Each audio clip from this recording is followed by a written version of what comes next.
Sound art is a product that is a speaker and it's art. We combine it together and we call it sound art. What makes it so unique that any picture can be your speaker? Sound art gives you the high quality sound without the ugly speaker. This isn't a picture with a speaker, the picture is the speaker. Just imagine your wedding picture uploaded onto a canvas and now it's speaking 10,000 tunes. I mean, it's a very cool concept. What we like so much about it that you can take anything that means something very special to you, upload it on the canvas, have it hanging up in your room, your balcony, wherever you want to put it, and now it's a speaker. I mean, how cool is that? It's something that we have that and no one has. No one has this product. It's just a great gift to give anybody. It's just a neat concept. Around here we say, art never sounded so good.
When the 1987 NASCAR Cup Series cars were announced to be coming to the iRacing service, Daytona was immediately a fan favorite for iRacers to try out.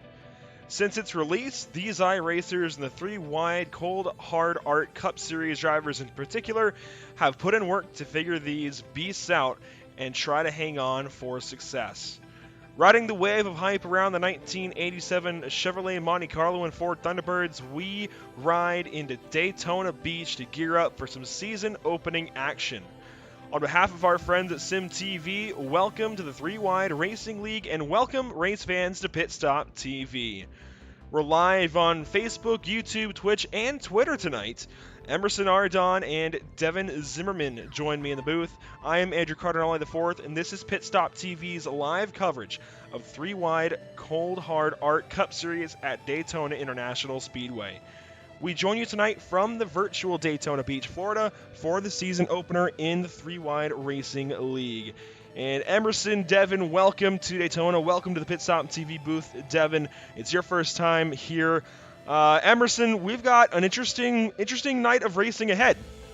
Obviously, this is our first time covering the Three Wide Racing League, and of course, for those of you tuning in at SimTV, you're probably wondering why you hear my voice and not Kyle Hires. Well, he is driving through America's Heartland right now. A little while ago, he was driving through Kansas and checking in that we were all good to go.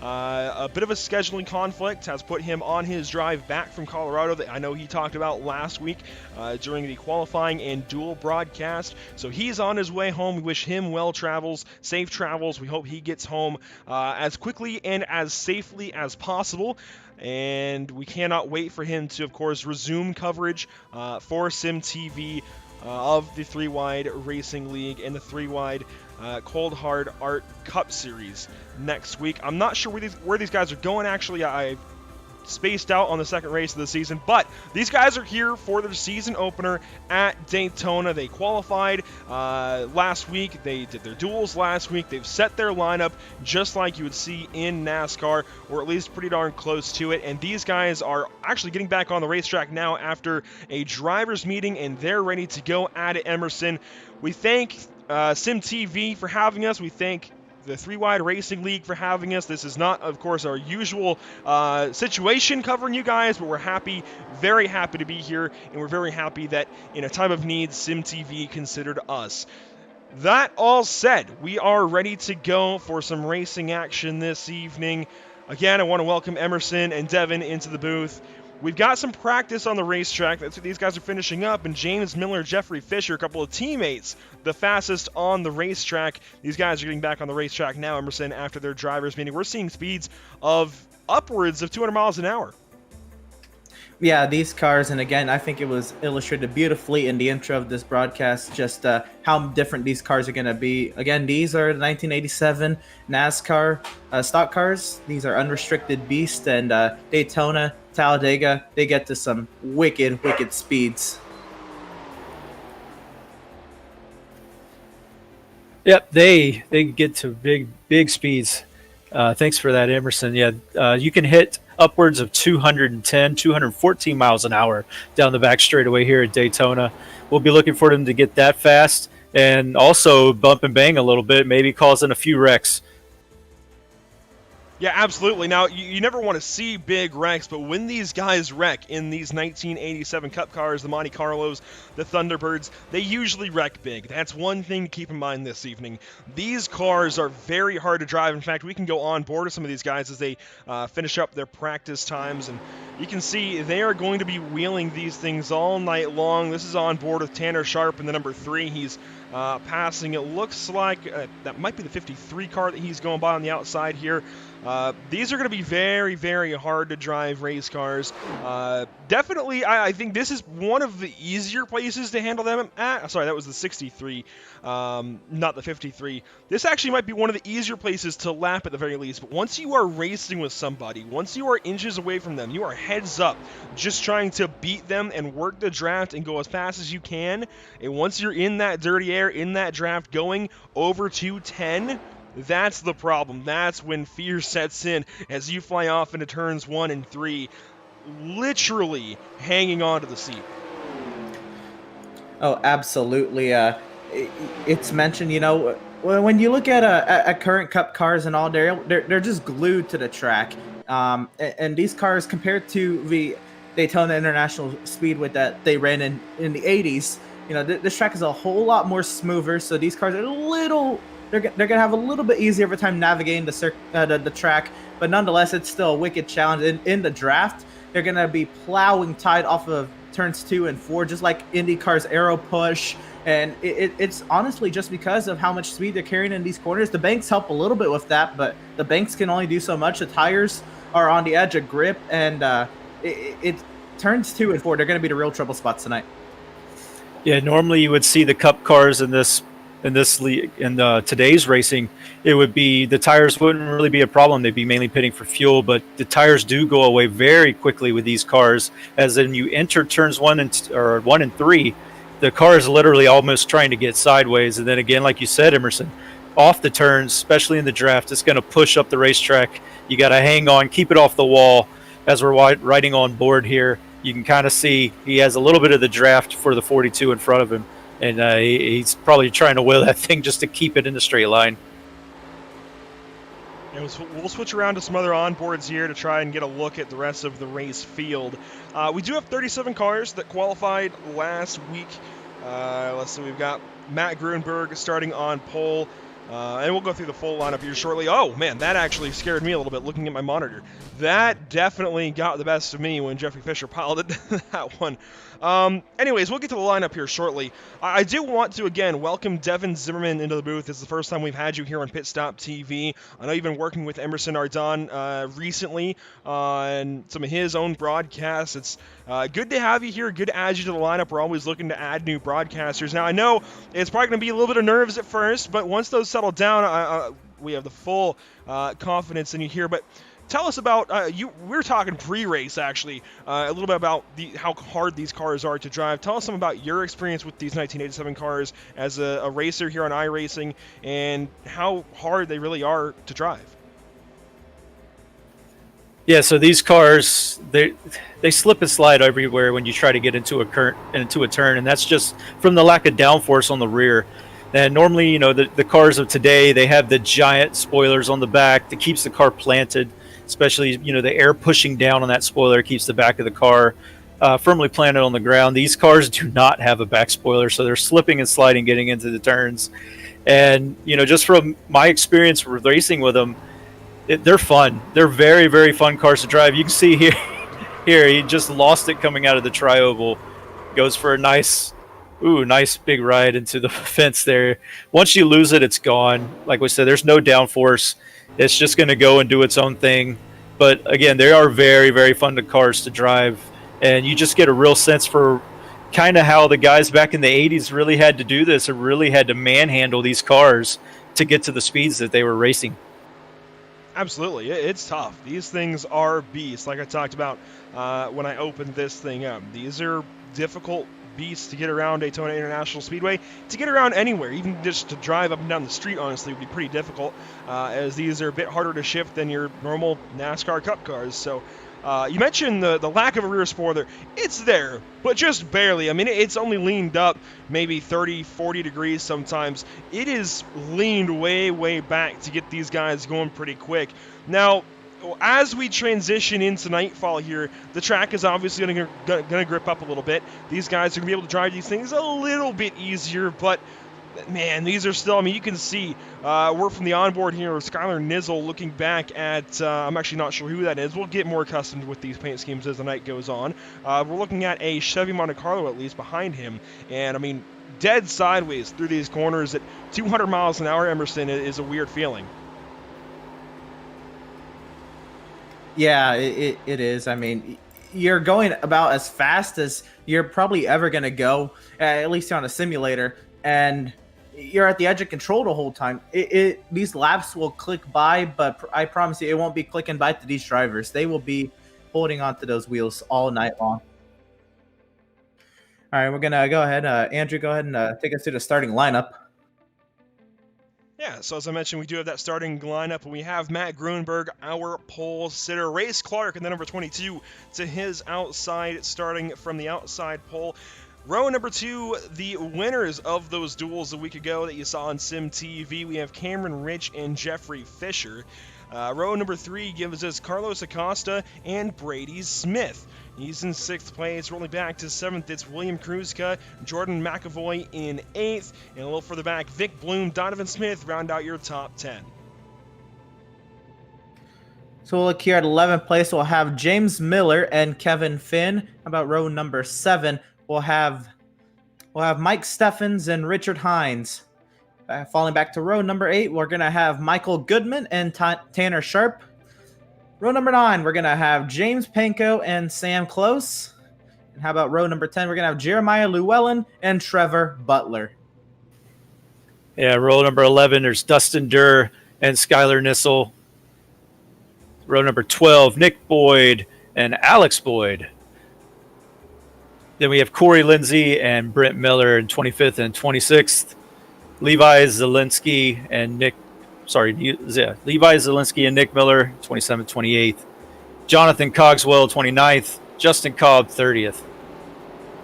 And to round out the rest of the field, Chad Frankenfield in 31st, with Nathan Velez in 32nd, Drew Eisenman 33rd, Eric Mickey in 34th, and we actually only had 34 of the 37 qualified cars turn out here at Daytona this evening. These guys already down the backstretch, getting ready, getting formed. There we go. Some version of those words. Getting formed up for their run. 250 miles on tap this evening. 100 race laps here at Daytona. The lights are already getting turned on. And Kyle made a great note last week that Daytona has the most expensive lighting in the world of any sports stadium.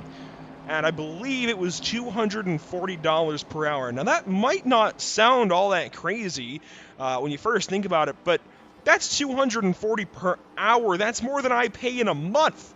And they have multiple hours each event, of course, when they run into the night. So, as these guys get ready to go racing, 100 laps on tap. Grunberg, your pole sitter. We're coming to the green flag here shortly. The green flag flies. We're off and racing in the 3-Wide Racing League. The 3-Wide Cold Hard Arts Cup Series opens up at Daytona. Grunberg loses the lead immediately. Some missed shifts there throughout the field as they race off into turn 1. Yeah, and I think that's a perfect view of what's going to be happening here is actually you'll see the bottom come into play right away. Matt Grunberg, just the shorter way around the track, as they're not fully up to speed yet. Grunberg will take the race lead back, but Race Clark on the outside, he's really making that outside hook up. I believe Devin was talking about it earlier, how if you can get that outside hooked up just right, outside line, just riding that dashed line with your right side tires, you can really make some serious lap time. Yeah, that outside line, if you get it just right and get off the turn, you can get a giant run down both the front stretch and back stretch. It can come into play later in the race when they're vying for a win, especially, coming to that checkered flag. But right now, it looks like it's kind of falling back a little bit as Matt Grunberg really has a stranglehold on the lead at the moment. Through turns 1 and 2 for the second time this evening. You see that's Fisher on the bottom side getting a bit squirrely, getting a bit sideways down there. Grunberg pops up high. The number 2 of Acosta stays with Fisher down on the bottom side. Fisher now your bottom side leader down on those double yellow lines. He is going to nose ahead for the race lead through turns 3 and 4, and he now has it solely. The 98 Fisher leads, Acosta following him. Grunberg falls back into third out of turn number 4. 2 laps complete at Daytona. So if you come to start lap number 3, Acosta now looking to the inside. He's got the run through the tri-oval. We'll see if he can pick it up down into turn number 1. Looks like it'll be Fisher with the advantage entering the corner. And again, just that outside, if you can get it hooked up right, he'll have this run down the straightaway. But Acosta pulls up even closer. They're almost side by side down the back here. You'll have, how about the 6 of Kruska coming up to help out that 2 car on the inside. Yeah, they got to get a little bit closer to get that draft working just right for these cars. It doesn't work kind of like the cars nowadays. You really got to be right on the back bumper without hitting them because they get so loose. So as they come back to the line, Jeff Fisher is going to be challenged, and it looks like he still has the lead, but they get a little squirrely coming out of the tri-oval. They're able to hold it. They go into turn 1. Jeff Fisher still in the lead. That 6 car of Cruz goes a bit squirrely into 1 as well. These guys all figuring things out, figuring each other out, as well as the race car and the racetrack. Of course, they qualified and dueled during the day last week. They're getting to race now at night. I'm sure they've had multiple opportunities on iRacing to race these cars here at night, but for the first time in this series, getting used to the way this track is going to change throughout the evening. Of course, still has some residual heat in the racetrack. We can pull this up as well. 84 degrees in the air, track temp 86 degrees. So again, some residual heat, but that's going to drop throughout the evening, especially because these cars don't lap here very often. There's a lot of time in between these cars coming back over the same spot of the racetrack to continue heating it up. So the track will lose some heat as night falls. Pretty calm winds out of the southwest. These guys getting into race mode, though. Now on lap 5 of 100, Fisher controlling the field, playing Pied Piper up front. He's got Grunberg behind him, Acosta down on the bottom side. Yes, well, how about the 54 peeking down low as they enter turn number 3? Grunberg wants the race lead once again. He can clear to 98 through 3 and 4. We'll see what he can do down the front stretch. Acosta looking to finally get clear up to second. And here comes Kruska to try to work his way into the top 3.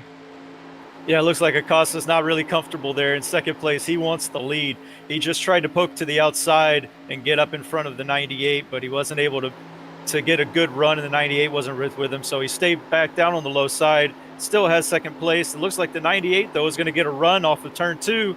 Pulls up alongside him to see if he can challenge for the lead. No, Grunberg pulls up to block that run. Very smart driving there by Grunberg. Watching this lead battle from the point of view of Cameron Rich in this Ford Thunderbird. He now gets up into about 3rd place. 5th place, side by side with Kruska for that spot. Watching Grunberg now controlling this race. Fisher drop back a little bit, and you can see Acosta down on the bottom side trying to figure out his next move, how he wants to try and get up to the race lead. And I mean, he's trying to play Grunberg right now. He's trying to get him to stay up top long enough for him to get his nose underneath, but Grunberg doing a great job of playing Dale Jr. right now and controlling this race from that race lead. Yeah, you're going to notice all the great super speedway racers, the plate track racers, they're going to be playing both lines because, the front, most drivers will say, is one of the safest places to be at a plate track if there is a safe place.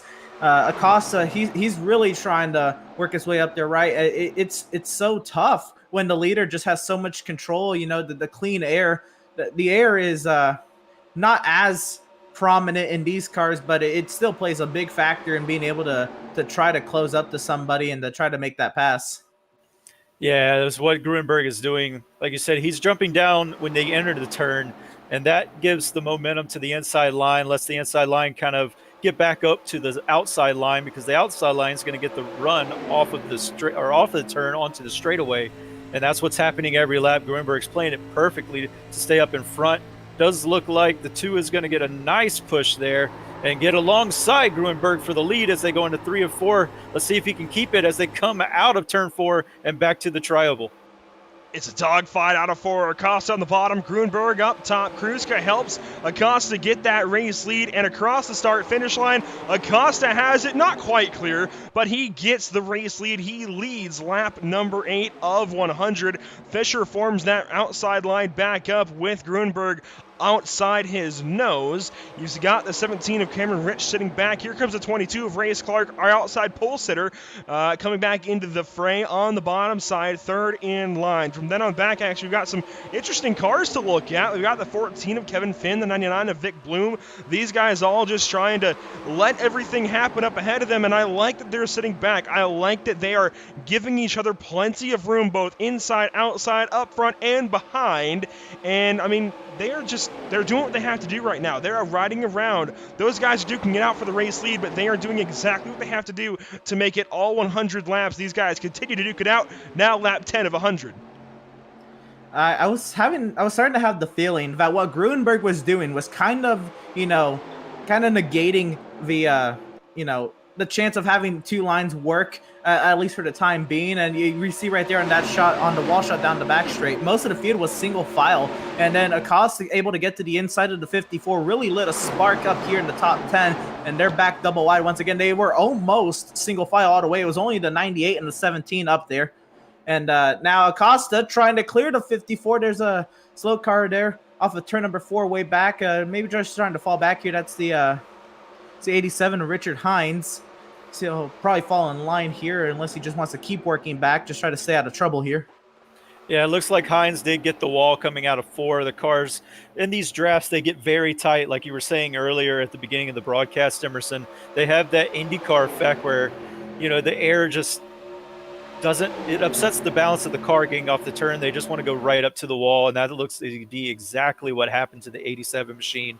He just got out of the wall out of 4. Acosta, though, is cleared for the lead now. He has the lead. He can move up in front if he wants to, but it looks like he's going to stay on the bottom and stay with the guy who's pushed him to that lead in Kruska. Yeah, these cars are driving sideways to go straight through the corners. They are right on the edge. And if you make any adjustment to the way they drive, be it to loosen them up, tighten them up, it's going to have a big, big difference when they're going this quickly. So when you start taking the air off the front, the little bit of air that they have on the front to create that little bit of downforce that they have, that really tightens these things up. Kruska maybe looking 3 wide right here. This is for the race lead. He stuck his nose up there and then thought better of it down the backstretch. That is going to really hurt that bottom line, and that's why you see Gruenberg and almost Fisher clear Acosta. Fisher's trying to get down there. He wanted to clear Acosta and make the move on. Oh, and he actually gets the wall, trying to get back up behind Gruenberg. We had some smoke. We had some cars making contact further back, but this lead battle is too good to go away from. Yeah, I'm pretty sure Kruska really was wanting and was planning on having that move succeed down the back straight, but of course it's just so hard to really get any run going once you hit that wall of air. Once you come out from behind the car, that's just the effects of drafting at these big super speedways here. How about the 98 Fisher down, darting to the inside lane, trying to take the late race lead from Gruenberg. Here comes Acosta back in that second position on the inside lane to push him out there, and he'll get clear off of 4. Jeff Fisher, great move coming into 3 to dart down in front of Acosta. Picks up the race lead. He will lead lap 13 of 100. Does look like he's going to get hung out to dry. Nope, he gets in front of Gruenberg. Almost got put in the sucker hole in the middle there by a second. Costa getting another good push by Kruska as they go into turn 1. He's looking for the lead back as they come out of turn 2. The chopper following these cars around the racetrack gives an interesting perspective as to how these guys are trying to work their way through the draft and get up to the race lead. So you can see just how sideways they are as well. I mean, it's going to be the talking point of, I feel like, the entire series, how hard these cars are to drive. But also, let's talk about how great these cars sound as they go on by. I mean, that is just, oh my gosh, that is amazing listening to these things rip around here at Daytona.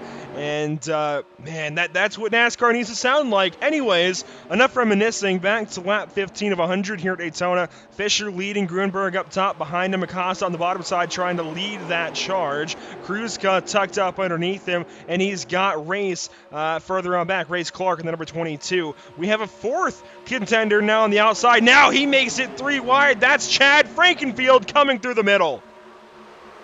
Look at him surge up the middle. Frankenfield, oh, I think Grunberg got the wall a little bit there. He's going to move into that second position on the outside, but he's not done yet. He's looking to get to the back bumper to 98, really make some noise up front. Acosta looking to get clear to the race lead here, but still has to fight the 98 to his outside. They're side drafting heavily up front. And again, most of the field there, single file. It's only these top 8, but wow, it is rowdy amongst these top 8. Yeah, and Frankenfurter, he's come from 31st on the grid, as you see there on your screen. Amazing drive to get up to the front. He is running second in the high line. He is still poking, looking to make it 3 wide as they go down the backstretch. Looks like he's going to tuck back in behind Fisher for the moment, but he really wants this lead. He started so back in the pack. He's up at the front. He's like, I want this safety. I want to lead this thing. Yeah, for the moment's right, because Frankenfield is looking. Oh, we've got some contact trouble out of turn 4. One car is spinning. That is Acosta losing all of those positions he was working so hard to keep. And Acosta spins down the front stretch. We'll get a quick look at what happens here out of turn number 4. Kruzka was up underneath him, and oh, he just gets loose. He just got loose, and then Kruzka helped Acosta around. Thankfully, that car does not blow over. That car stays on all 4 wheels and continues on. Cameron Rich, now your race leader, down the back. No, sorry, 4th place. Fisher continues to lead. Frankenfield now side by side with him. Grunberg is sitting second on the bottom side, and Rich sits second on the outside in 4th place now.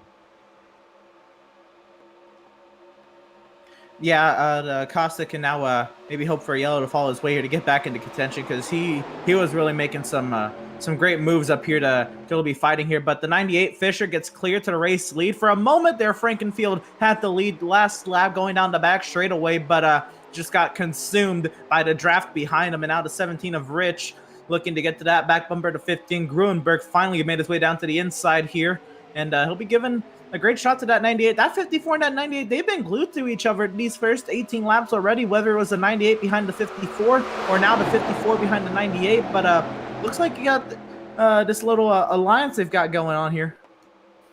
Yeah, they look to be glued nose to tail for most of this race. That inside line, though, they're kind of out there on their own, those top 4 guys. The inside line's trying to get kind of back up to our leaders here. They're all kind of nose to tail back through the field, trying to push back up, which you can do, and it does look like they're gaining slowly. That outside line, though, with the 3 cars, 15 gets a little loose. That's going to slow down that outside lane and kind of negate their run that they had.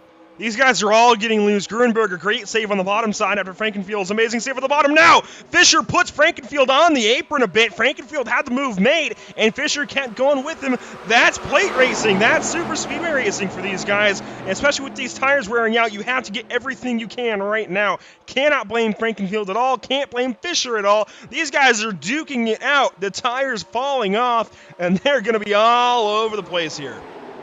I was just about to say, you can tell these guys are struggling for grip on the exits of these corners. That's 17 to Cameron Rich. What a move. He fit pretty much he fit right in between that hole between him, the 15 and the 54, but he got it down there. Now Grunberg back to the outside. He's sticking with that 98. At 17 to Cameron Rich. He understands what's at stake here. He's kind of just got to keep working with his 15. Unless he can get to the lead himself, he's trying. How about the 22? Race Clark gets back up into the mix. The 6 of Kruzka up here in the top 6.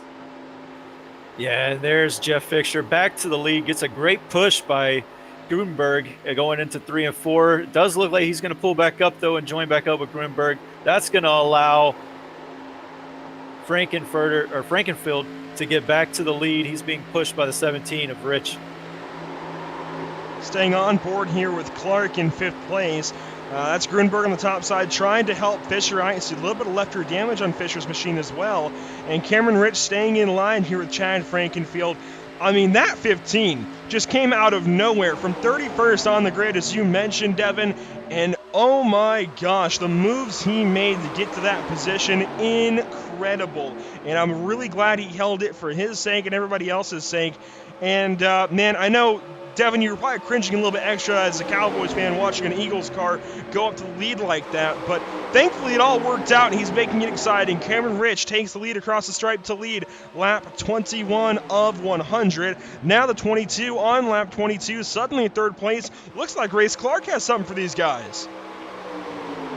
Race Clark really closing up to that back bumper, that 15. He's kind of sticking with him. Rich, he kind of fell out. He popped that line to try to take that race lead, and Clark said that's another spot for him. If that inside lane can get a move on here, the side draft down the back stretch really having a huge effect down there. But the 17 of Rich falling back. The 98, 50, 40 almost get together. They're dropping back big time here. But yeah, Frankenfield, he started back there and he used those tires right. I think everybody's kind of losing grip right about now, and he used every bit of life in those tires. And up here in the lead, he can just kind of relax until there's a car side by side with him, at least. Yeah, and it looks like that outside line is really backed off. I think because of the tires going away, they're going to have to start kind of getting out of the side-by-side at the moment. Yeah, that outside line is really falling back. Everybody seems to be trying to move down to the inside. Stay single file, just take some laps away for right now. Try to get to the pit stop, get some new rubber, and then make their moves then. It seems we've just had an issue. Okay, no, never mind. I saw Zielinski drop off of our leaderboard for a moment. I thought he was maybe going to the garage like he had an issue. We have had some guys have issues here, have to come down the pit lane, it looks like, or at least lose a lot of time. Of course, Acosta went around. He has fallen to around 30th place or so. We'll update on that situation if we get a caution. We're on lap 24 of 100. Of course, we're talking about the tires falling off as these guys progress through their first run of the evening. And these guys were racing pretty hard up front. That's why you've seen a change of guard just about, as Grunberg and Fisher have lost the lead. One car slow up top. That's James Miller going further back, and they're spinning up ahead. Maybe I see some tire smoke. Yeah, they're trying to wreck. Oh my gosh, there was a car sideways that entire time, I think. And we're trying to figure out who that was. Looks like it was Vic Bloom. We'll get a replay here. This is going off into turn 3. I saw the tire smoke the entire time. It kind of paused me up a bit. You see him get sideways in 3 and just hang on to it. Try to keep saving it. Sideways again. Vic Bloom. How? I mean, how? He hangs on to that number 9 Monte Carlo, or sorry, 99 Monte Carlo. He keeps going, thankfully, in the right direction, but loses a lot of time and really splits these leaders up. That looks so reminiscent to Kyle Busch in the 2012 Sprint Unlimited, having to save that race car. But again, these cars are that much harder to save. That's just incredible. He's able to keep that car under control, and he's still in the top 20. But up front, it's all singled out now. We should really maybe not expect too many moves unless something drastic happens until we get a pit stops possibly. How about the 17 trying that outside again, but it seems like the outside becomes the less preferred line the longer we go on these tires. Yeah, we're now looking at the 00 car there. This pack has fallen back a little bit, just trying to stay in line, trying to stay safe, run a very, very clean race, just get to the pit stops, you know, tick laps away, not cause anybody trouble, not get in trouble themselves. Running a very good race back here in this, I believe it's the second or third pack of cars from our leaders.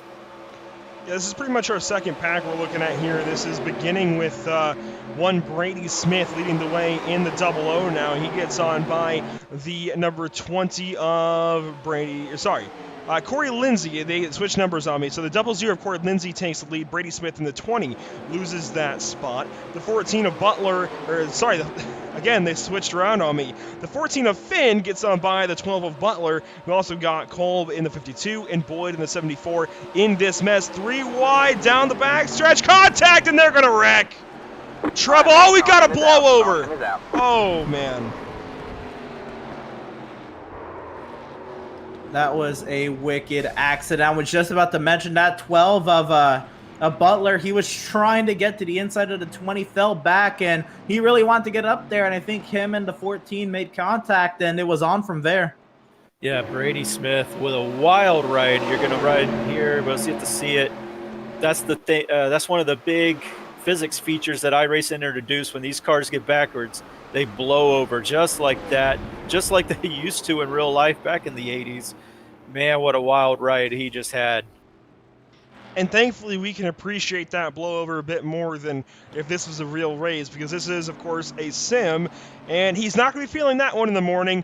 The car's going to be feeling it for the rest of the race, and he's not going to like the way that's going to drive the rest of this race. But we can at least appreciate this beautiful accident, at least for us. Again, not being involved in this one.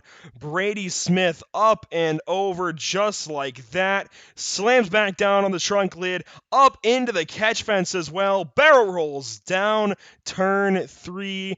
And it's on, and he gets collected again by the 14. We'll see how this all happens one more time. This is through turns 1 and 2. We were watching it live, and we're going to watch all of this build back up. They get 3 wide, and they just run out of racing room down the backstretch. But how does it all happen? Well, you're going to see here. This is kind of a smaller view. We'll actually try and get a little bit closer from our chopper. The 12 comes down the racetrack. I think he was trying to give the 52 room up top. We'll watch this again, this time in slow-mo. The number 12, I'm going to get to him. That is Trevor Butler going down the racetrack, and he gets right into the right front of the 74. That turns him into the 14 of, and I'll find that one more time. The 14 car is Kevin Finn, and the 74 involved in this one as well is going to be Nick Boyd. And, man, it just starts a big one here off into turn number 3. Again, getting used to some new names, some new faces here. SimTV usually bringing you coverage. We're so glad that SimTV considered us this evening. And we've brought you the first wreck of the evening, the first caution flag. The race off of pit road now going to be won by Race Clark. Cameron Rich in second place. Chad Frankenfield in third. What do you say, Emerson? We try and dial up our race leader, Race Clark.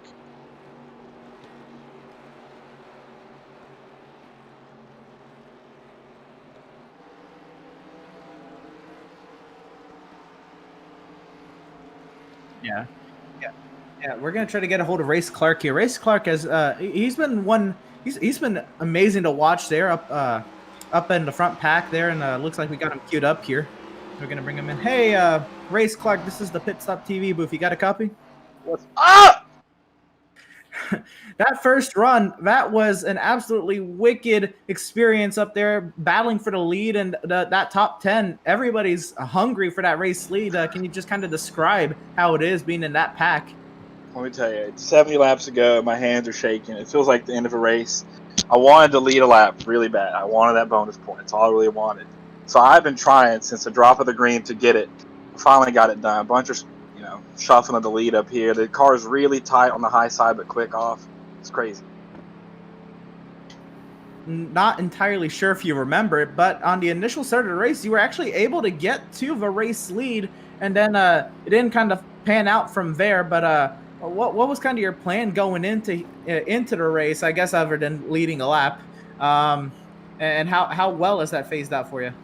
Well, yeah, the best case scenario was to lead in the first 5 and then drop to the back, but I just never got it. Or at least I didn't think I did. If I did, oops. I've been up here trying to get it, and now things are starting to get spread out, and now I'm in the lead, so I really don't know. I think from here I'll probably try to hold on to it, but if things will carry, I still maybe might drop to the back because we're racing for points over the whole season at the end of the day. But biggest thing is my biggest goal is just staying out of trouble. Right on. Well, y'all are on the 1 to go here, so I'm just gonna ask you one quick thing. Who do you got to thank for your amazing run thus far into the race? Probably I gotta thank Cameron. I gotta thank all my friends watching. When friends are watching, you gotta get hype. I got friends racing with me, but just wanted to lead, just wanted to do good. Thank all that. Right on. Well, we will let you get back to it. Thank you all. Real quick, Race, remind me what channel you were in? Oof. Yeah, Race. What channel were you in? I was in Prestige Worldwide. Gotcha, that's what I thought. Have a great race, man. Thank you. Thank you for the broadcast. And so that's Race Clark in the number 22. Always good to talk to drivers mid-race, as we always say. We're coming to the green flag. The green flag flies, and Race Clark leads us to the green as the 17 of Cameron Rich in second. In third, it's Frankenfield. Lap 30 of 100. Now lap 31 of 100, and we have big wreck. Big wreck into turn one. All right, man, caution is out. Actually, this one's going to be a bit smaller than I thought it was going to end up being, but not what you want to see, and they're still stacking them up further back. Corey Lindsay just turned out of the pack, and it was on from there. Actually, like you said, it was pretty small, and I guess maybe further back, maybe they were just trying to check up, and maybe they weren't across the start-finish line yet. Yeah, you see here as they come into the line, everybody's good and clean. They're doing a single file restart, staying up high because you don't want anybody to get on top of you. That's the only time you can pass somebody before the start-finish line in iRacing is to get above them. It looks like everybody tried to dive down low. The 00 hesitated for a second, and that's what kind of turned him around. Doesn't let it too bad for the 00. It looks like some other guys got it really bad further back there. We'll get some more looks at this one on this restart. Yeah, the 3 turns the 00 around, and thankfully they were going slow enough to where we don't have a blowover again. They stack up the 77s in that. We see the 3 get turned head-on into the fence. He's going to get collected by the 44. The 44 is, I'm actually not certain. Again, some new faces here. See Vic Bloom get through that. And then we have some more action a little further back. Just for clarification, the 44, Michael Goodman. And we're just going to wait on everybody else to race into frame here as the 3 is stopped. And there it is. The 87 comes in. Oh, and he tags him pretty hard. And 88, nowhere to go at that point. The 88, James Panko. The 87, Richard Hines. And they make that one a bit worse off there at the tail end of things. Thankfully, most of the field gets through that, but you do have those few getting collected at the end. Richard Hines mostly, of course, the 3 as well. And man, that could have been a whole lot worse, but Tanner Sharp is really going to get the short end of the stick on this one. He just gets into the 00 on this restart, and there it is. His motor lets go, his engine lets go into turn 3 under pacing, and that's going to do it from the looks of things for the number 3. Yeah, hate to see it. Just quick on those guys in the back. Maybe they just didn't want to risk maybe going down lower and maybe collecting a few more guys. Also, they maybe thought he was going to tow. Just very, very hard. You only have so many options. You only have a few seconds to make that decision, if even. And yeah, they're trying to get at the speed master their shifts and all that as well. Just a lot on their plate, so I cannot blame them one bit for getting into that accident. Yeah, it's the old adage that NASCAR knows cautions breed more cautions, and that came true here. You see there's a lot of damage back there on the 5th and 6th place cars. I don't believe that's Vic Bloom and the 89 of Miller. Yeah, their front ends are a little scuffed up. That's going to hurt them here in the draft where, you know, it's not restrictor play, but still the draft plays such an important role at the big tracks like Daytona and Talladega. So unfortunately, that takes out a lot of good cars, it seems, that had a chance to probably put a W in the bank for them this early in the season. All in all, though, like I said at the top of the show, man, it's hard to take evasive action with these 1987 NASCAR Cup cars, and they did a pretty darn good job of it right there, and most of the field did anyways. And so again, like I said, when they wreck, they usually wreck pretty big. That could have been much bigger. Thankfully, they all do their best to get through that without too much issue. And something that could have been pretty bad on a restart, it's still bad, but much better, I think, than it could have been. Again, if you're just tuning in here on Sim TV, well, first of all, we thank you for doing so. And if you're wondering where Kyle Heyer is, and I forget who we had in the booth with him last week. I think it was Connor Horn, possibly. If you're wondering where they are, well, Kyle's actually driving through America's Heartland right now. I'm not sure exactly where he's at. We do have a lap car here of the number 9, I think, lining up to restart possibly on the inside of the field. But Kyle Heyer is currently driving through America's Heartland back from Colorado in his event at Pikes Peak with Grid Life. So we wish him, of course, safe travels getting back home in New York. It's certainly a drive to make, and thankfully, well, for us anyways, his little schedule conflict actually puts us in the booth this evening. We're so thankful that 3 Wide and SimTV considered us for this coverage this evening. That's why we're bringing it to you here on Pit Stop TV. We're live on our Facebook, YouTube, Twitch, and Twitter, as well as SimTV's YouTube. So we thank you all for tuning in, no matter where you're watching from, and we hope you're enjoying as we get ready to go racing just past the 1/3 mark. 34 laps in the bank as we go back. Green flag racing. Race Clark, your race leader. It's Chad Frankenfield in second and Cameron Rich in third. The green flag flies. We're back at it at Daytona. So it's going to be interesting to see. This time, Race Clark is able to get out to a pretty big lead on that outside line and not have to worry about an inside line. And that's actually a pretty big advantage. I'm very interested to see what decisions are made further back if Frankenfield and Rich aren't side by side when they catch that 22 again. Yeah, how about the 99 Vic Bloom? Wasn't he just falling back? And he's back up in the mix. So just like that, one yellow could fall your way as Cameron Rich going to the outside and 2 voracely possibly side by side for it now. And Frankenfield there in third. Oh, the sliding from the 22. Yeah, the brand new tires, they didn't get a lap on them, so they're still a little cold. So slipping and sliding out of the turns is going to be something they have to deal with for the first couple of laps. But like you mentioned before, Vic Bloom, he had that big moment coming out of 4 where, the 32 in the wall there.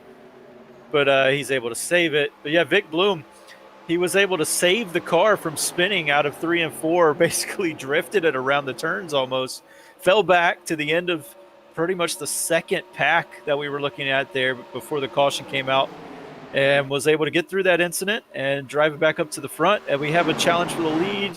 It looks like the 15 is going to try and do a little contact there. He's going to try and put Race Clark to the test here, coming out and onto the drivable. Door banging at Daytona has us thinking about 1979. Meanwhile, these guys are focused on 1987. Out of the tri-oval, they continue to lead side by side. Go Frankenfield and Clark down into turn 1. They're side by side, 2 rows deep, and then they have company from the lapped car of the number 9 of Nick Miller in this front little group, and the 52 of Kolb. These guys still going at it, nose to tail, side by side, and this is some great stuff. That car you saw slow a lap or so ago was Dustin Dewar. He controls his car, though. He gets it back going, and we continue on clean and green, just like that 15 car spinning in the back is the O2, and he collects Acosta. Acosta again. It has not been his day. He's got a fast car. He's got the brains here at these super speedways, and it looks like we're not going to get a yellow. Looks like we're no stay yellow green. For the issue here with Llewellyn, and Llewellyn going to get back onto the racetrack. That's really going to hurt Carlos Acosta, but he will get back in the race nonetheless. They continue to battle up front. Race Clark still leading Emerson as Vic Bloom goes back on by Frankenfield. Right, there was a moment they were off of turn 2, I guess, before Llewellyn and Acosta got together. With a 52 of Kolb had a huge moment, tried to save the car. Actually, just fell out of the camera shot when that happened, and he's back into it. He keeps that car going. He's challenging for third here to the inside of Frankenfield. Yeah, there's Vic Bloom right behind Race Clark. You see, he's going to try and probably stuck right behind him. The front end of that car is not going to help him much if he gets out in front. So I'm not sure if he's going to have much for the 22. Probably just going to try and stay right on his back bumper and keep pushing him to the lead for the moment. Gets right up on there. You can see he gives him a little bump draft. You see the wheel in the 22 car having to really work it as he gets that bump to hold the car straight as they come off of 4. There you see the back end of, or the front end of Vic Bloom. There's all that nose damage to Bloom's machine. Remember, he had that big save through 3 and 4 not so long ago. Now lap 40 of 100 4/10 of the way through this thing, just about. At least it will be when they cross the line the next time by. Frankenfield and Bloom so close, inches apart through 2. Thankfully, they keep it off of one another. That could have been, oh, they door bang a bit down the backstretch. Man, these guys are leaning on each other so much. Thankfully, they can do that a bit. Here's Llewellyn slow on the bottom side. Oh, that could have been big. It still is going to be. 17 in the wall, able to keep it under control. There's another slow car up high the leaders have to deal with. Wow. Oh, who is that? He just came down the racetrack a bit. The 88. That is the 88 of James Panko. He keeps it back up on the... Oh, here comes Kruska. Oh, my gosh. The Oneida Miller makes a big save. Oh, man, this is... Whew. That was something. It's almost like we're street racing out here, the way we're passing these slower vehicles, but looks like no harm, no foul up front. Race Clark still holds on to it. Frankenfield not putting any more pressure than what he's been doing to that back bumper. Looking back outside once again, but he's going to just fall back in line here, try to muster up some runs, get that momentum built again in that 15 car. Yeah, I think that it's going to be on who Vic Bloom tries to push here. It looks like he's going to stay on the bottom with Race Clark. It seems like he can give a very good push down the front stretch and the back stretch. You see it right there. He's right on the back bumper of Race Clark. Gives him a nice push into the turn. Pushes him out to about a 2-car length advantage over Frankenfield coming off of the turn. Yeah, Vic Bloom not letting that damage hold him back all that much. In the draft, it's okay. I'm afraid of what it might do when he gets out there on his own, if he gets out there on his own. Now, he might be able to put himself in a position at the end of the race to still win with it. Oh, contact door banging Frankenfield in the outside wall hard. Will he save it? I'm not so sure. Goes back to the field. Wow. I cannot believe it. The car control these guys have for cars that are for cars that are so hard to control is shocking to me. These guys, they truly do have the talent to be wheeling these things around at these speeds, even with mistakes like that, or it was just intense racing, not even really a mistake. Cameron Rich got into the wall a couple laps ago entering turn 3, and he was fighting hard on that outside lane before the 15 caught the outside wall very off before the last lap. Yeah, that was really unfortunate there for Frankenfield. He had such a strong car, was up at the front, got the lead. You could see just how fast he was, able to hold it up there on the outside, almost by himself over Race Clark there. Also, you did see a little bit of how Vic Bloom's damage is affecting him. He did have to get up the racetrack, and he started dropping back. That compromised Cameron Rich a little bit. Now you see him out on the outside by himself. He is going to get tucked in there behind the 48 of Velez. Gets in behind Velez down the backstretch. Velez in fourth, a newcomer to the front of the field. We saw him a little bit in practice. He gets passed up easily by Rich. I think he's just trying to hang on right now and hold on to the track position he's got. These guys are nearing halfway, and up the racetrack goes Velez. He hangs on to it in the mellow yellow 48. Not so mellow right now. Now battle for the race lead. Here comes Justin Kolb. Brings the fight to Race Clark side by side across the line and out of the tri-oval. Now down into turn 1. Kolb has the point. Race Clark gets it back on the inside. What a great name to be racing with as well. Race Clark, not just because it's race, but it just rolls off the tongue so well. Race Clark in the Diet Dr. Pepper, the sweet one, the 22, down the backstretch, trying to get that lead back. I think this type of racing is phenomenal in the sense that both lines have their advantages. Of course, the outside lane gets the run off the corner, the inside line the shortest way around, and it produces some fantastic side-by-side racing, lap after lap. And what more could you have asked for? Under the lights at Daytona, the sun has set. And as racers say, when the sun sets, the lap times come up, the speeds come up. And these cars will get harder to control. Oh, just to say that the 52, big moment entering turn 1, able to hold on to it. And everybody just lift and recollect themselves. They'll be back up here in no time. Yeah, that was a big moment. Good job hanging on to it there by Kolb. It does look like that's going to let the 4 cars up front escape a little bit. Kolb dives back in into 5th place. But those top 4 cars able to get by that outside lane as they had to really check up slow car there. I believe that's the 27 of Cogswell. He's falling back like a rock. I'm not sure what's wrong with his car, but very unfortunate. Yeah, he gets the fence off into 3. Thankfully, he keeps the car in the right direction. Man, these guys have had a lot of close calls like that, haven't they, Emerson?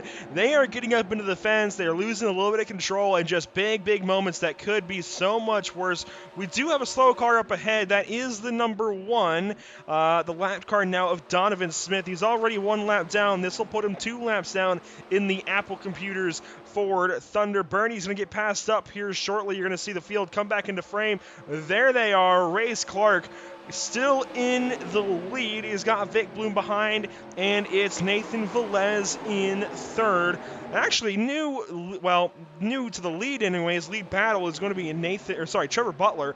And that number 12 looking pretty good. They check up on the bottom. There goes the 17 of Rich back around the 52 of Kolb. A couple of things there. I was going to say that 12 of Butler, I believe he was in that first incident that brought up the first yellow on the back straightaway.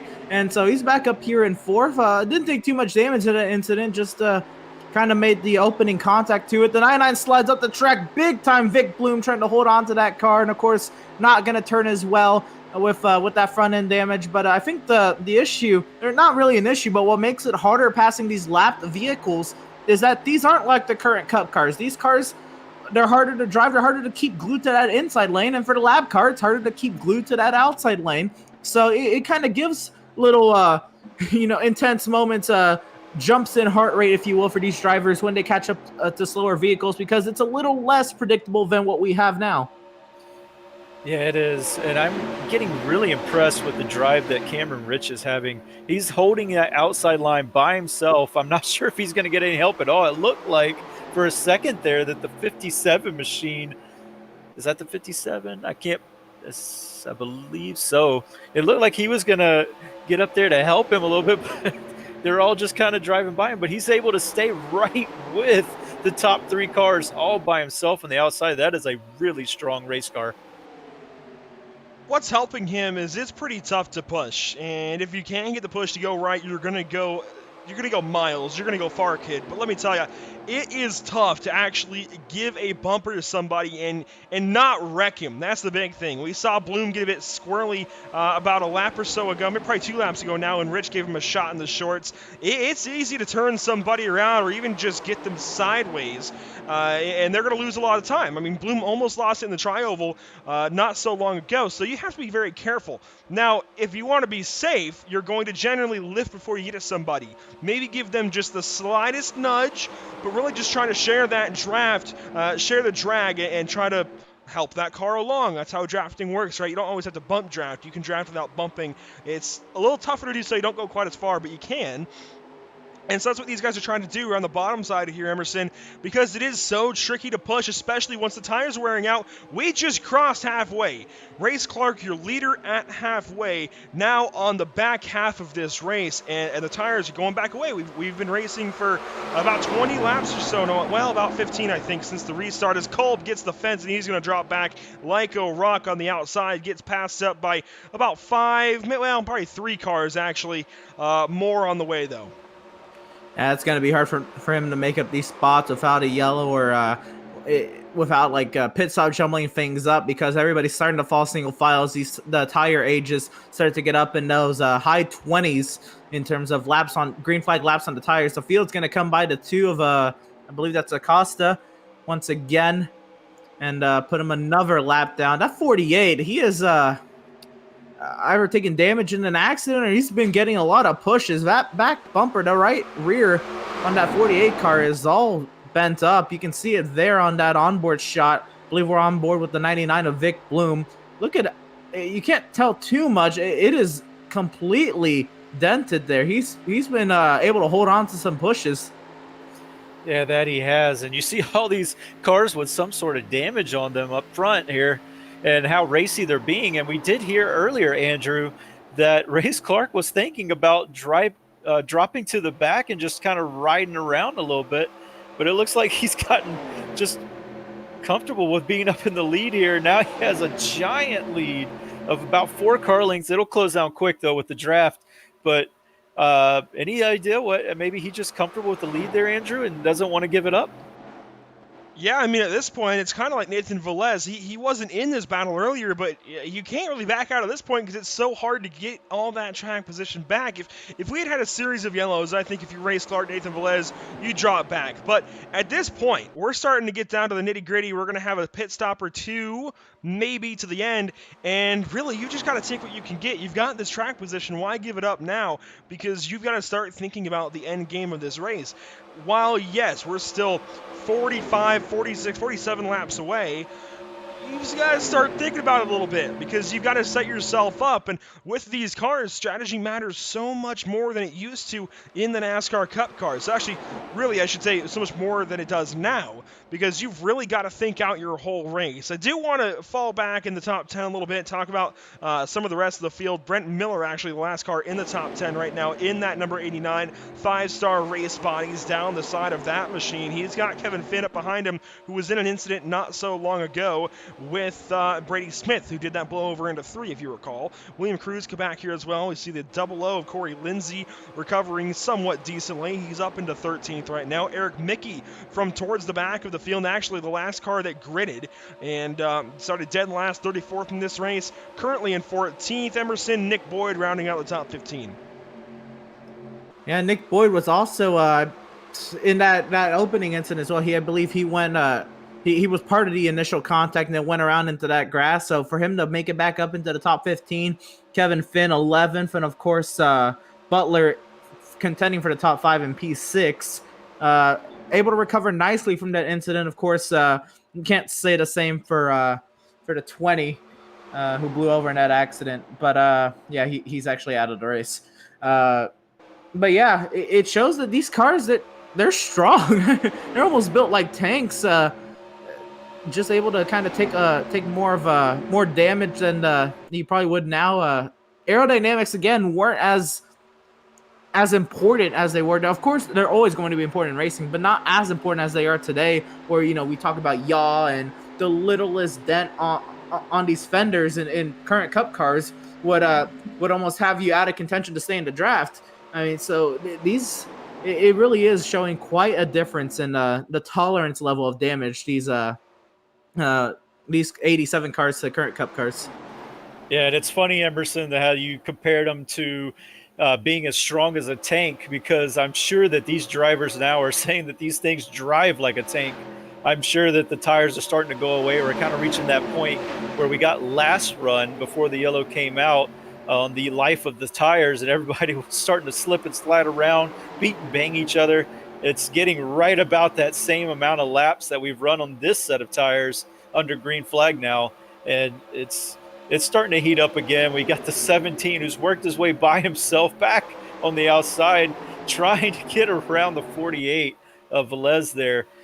Cameron Rich, I mean, he's letting it hang out, and I'm just really impressed with the drive he's having. Also with Vic Bloom there, having been saving the car earlier in the race, dropping back into the mid-teens, mid-teens, and then fighting his way back up to the front.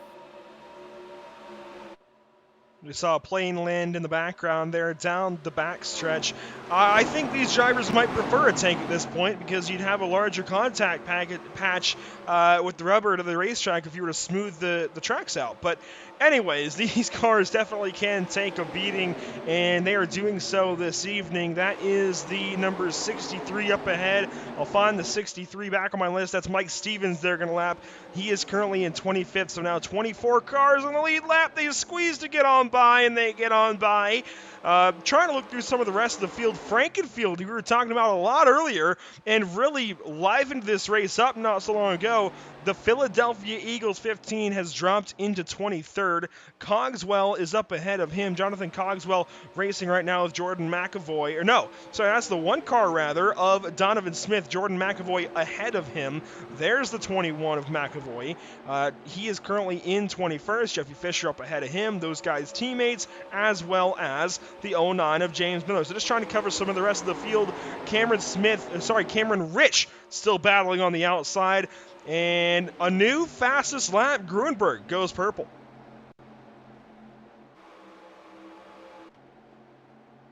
Yeah, Grunberg was able to do that on those are old tires. I think he was able to do that. So just the draft here, he's a single file. He's getting, I think, a huge draft off the large pack ahead of him, and it shows still, drafting in the sense that it still has the exact same effect in terms of lap time. I mean, he is cooking back here, and he's I think this is on purpose back here to kind of ride this far off the pack. He's in the draft, but he's not like in the pack, and this is just avoid getting damaged. If he's not contending for the lead, might as well play it safe and until later and until it's go time, just kind of hang back. And of course, maybe on fresh tires, it'll also be something of note to see if he'll try to work up because of how hard it is to pass on these older tires. As we're seeing Cameron Rich, I mean, he is putting up a valiant effort on that outside lane, but it's quickly fading. Not quickly, but it's starting to fade just because he's got no help and the tires are getting older. But it'll be interesting to see how long Grunberg is back there, Upholsterer. Yeah, Grunberg has experience with that from the Clash races that they ran last week to qualify for this race. Grunberg didn't have any stake. He already had the pole, so he kind of fell to the back, just took his time, kind of got experience in falling back and seeing what it took to drive back up through the field. So maybe he's using that experience that he learned in the previous race that really didn't have a meaning for him to be able to possibly pull out a win on this one. So Grunberg going purple, making some headlines. We've got a car. I heard some crashing. I don't know who's slow. Oh, it's Dustin Duran, turn 4. Thankfully, escapes before the field goes yellow here. We'll try and see what happens to the number 32. He's racing with Frankenfield and sideways goes around it. Oh, man. Hits that wall really, really hard in turns 3 and 4. But the fact that he was within draw distance of the leaders and he was with Frankenfield shows us that Frankenfield is about to go a lap down. In fact, he's only a little ways ahead, and we'll look from the back end here of Frankenfield's car. You can just see in the background the leader starting to catch Chad, and that will put him a lap down when they get there. In fact, we'll look from the nose now of Race Clark. You can see Frankenfield a dot in the distance, but getting closer and closer as the laps tick on here, Emerson. Yeah, I just looked at my timing score, and I'm sad to say Carlos Acosta has now fallen out of the race. It was not. He wasn't going to be competitive without the draft and the damage that he had to his car. Actually, I'm not sure how much damage he took because it looked like there were only a couple spins, but definitely losing the draft hurts. And once you fall behind a certain point, there's almost no point in contending. There's also the if you fall behind over 6 laps behind, you're no longer allowed to race in the event. Yes, I was going to mention the 6:11 rule. So if you drop 6 laps down or more at a track over 1 mile, you are parked. You are considered to be too far gone at that point, and that sounds pretty bad, but that's how they limit those lap cars getting in the way and such. They limit that lap traffic, and on tracks under 1 mile, it is 11 laps that you have to lose before you are done. So if you go over 6 laps down, that's it. Unfortunately, you are done. They call it the 6:11 rule here in the 3-wide Cold Heart Art Cup Series, and honestly, not that bad of a rule. It's interesting, I think, and one that I think everybody should maybe consider, give some thought to. But we do have a lap car just ahead of these guys to go just 1 lap down. He's got some breathing room before that 6:11 rule applies to him. Frankenfield holds the bottom side, forces our race leader up the racetrack. Race Clark is going to go, and Bloom gets to the wall. They're wrecking. Oh no, Vic Bloom.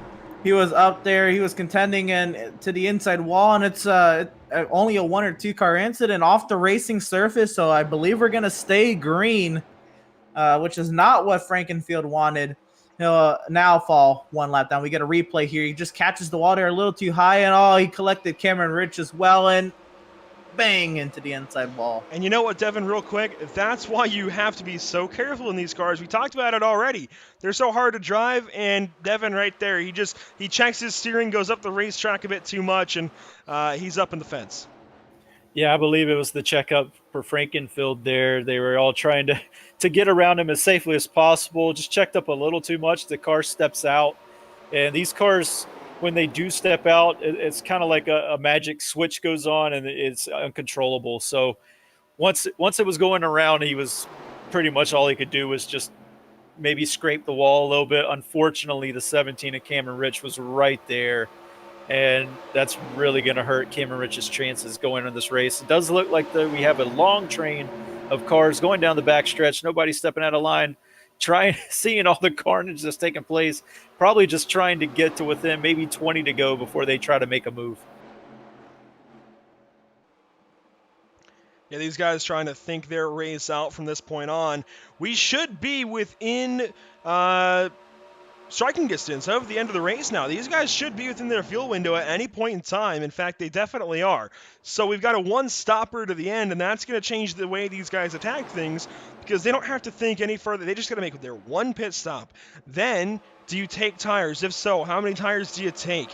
Of course, these pit stops a bit different than you might usually see for your NASCAR Cup cars. Some different timings as now Zelensky goes to the outside. Levi Zelensky bringing the fight to these race leaders. He goes up there, and he's teammates with Bloom, and now his teammate gone, but I believe he's in there with Nathan Velez as well. So those two working together now, second and third. They're going to bring the fight too wide to Reese Clark, who now pits out of turn 4. He's going to bring Butler with him. They pit down the front stretch, and that's their strategy right there. So, like I said, in their fuel window, and they're going to pit soon. We'll see how many tires they take. We'll stay with race leader Race Clark for a moment. We'll see how many tires he takes here, Emerson.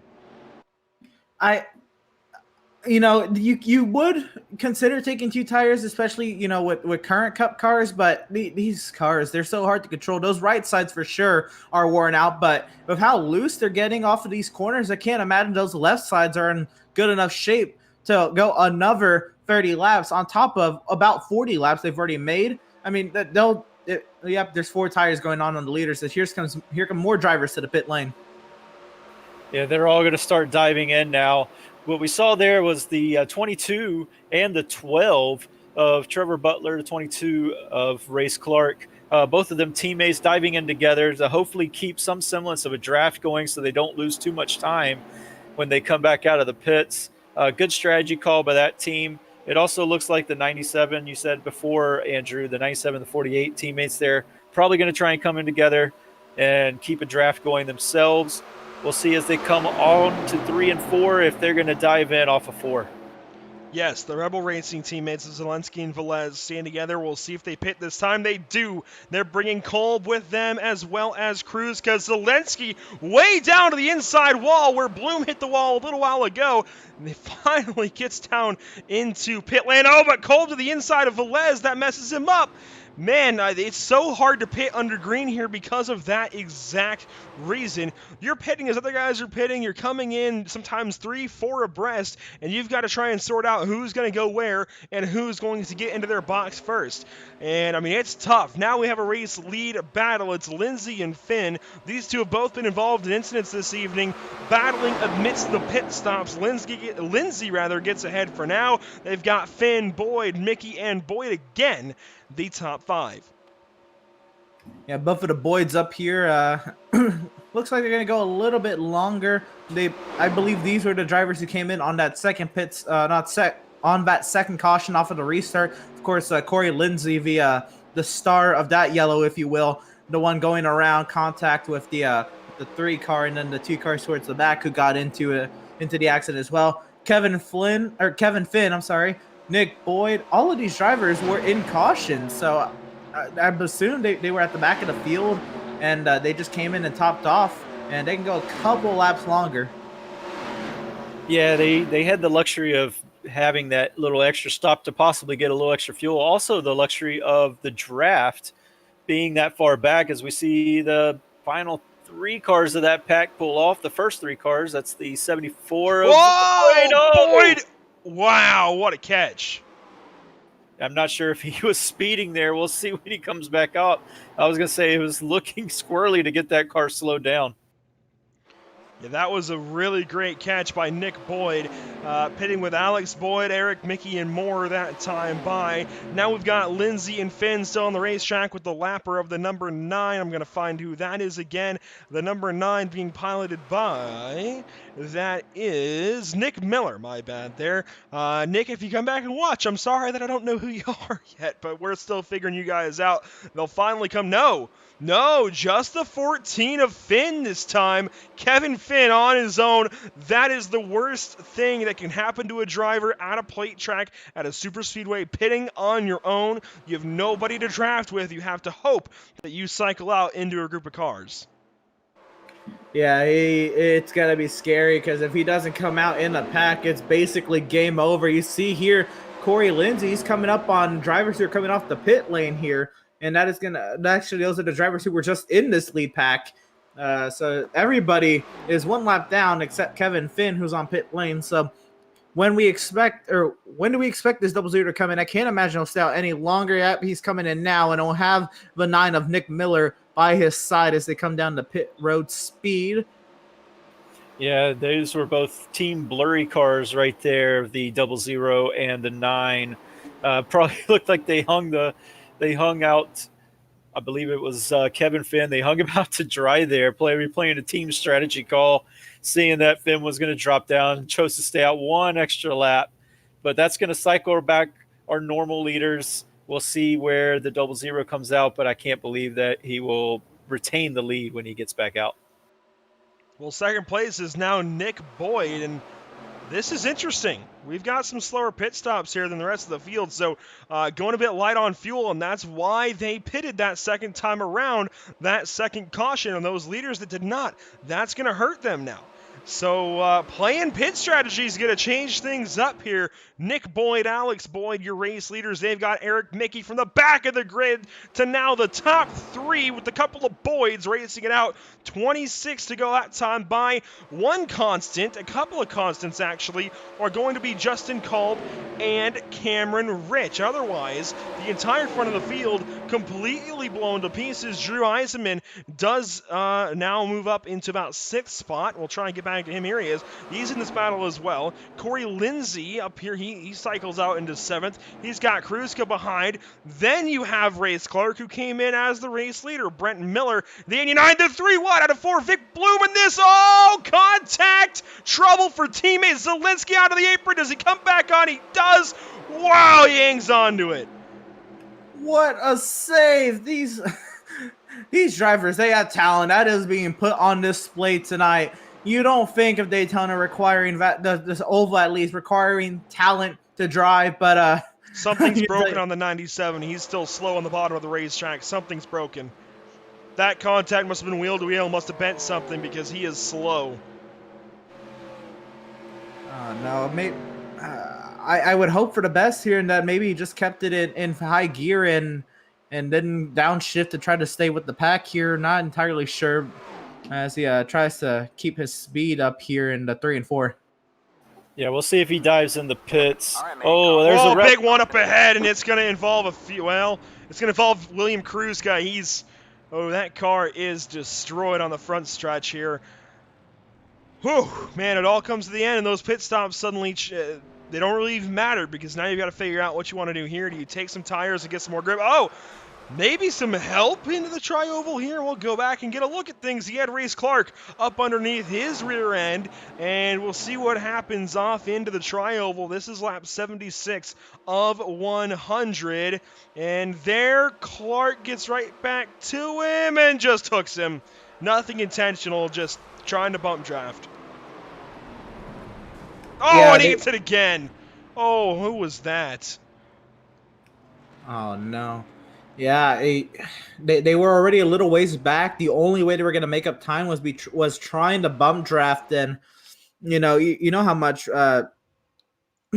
Clark was trying to get back up there to contend for this win. And, yeah, just a little bit of contact with the 6, and we'll see who collided with him here on this replay. Yeah, that was a big hit on the outside wall by the 6 car. We're going to watch him now. Looks like everybody's getting through there for the moment. Guys going in the grass, trying to stay out of the way. There's the car that hits Oh, it's him. the 11. The 11 machine of one Skylar Nizzle gets him. And man, you have to imagine that he had no clue. We'll get a replay from Nizzle's on board. He's racing here with Butler, Velez. He goes up the racetrack, loses some spots. There goes Gruenberg, and I think one more goes by before he gets a chance to drop in line. That's Fisher. And so he's going to fall in behind those guys. And you see the wreck up ahead. And yeah, he just runs out of room. It just happens all in an incident. I do want to get the onboard here of Race Clark and see his point of view racing with Kruska and just see it from his end. I mean, right here, a little bit of contact, and you know what? It doesn't help either.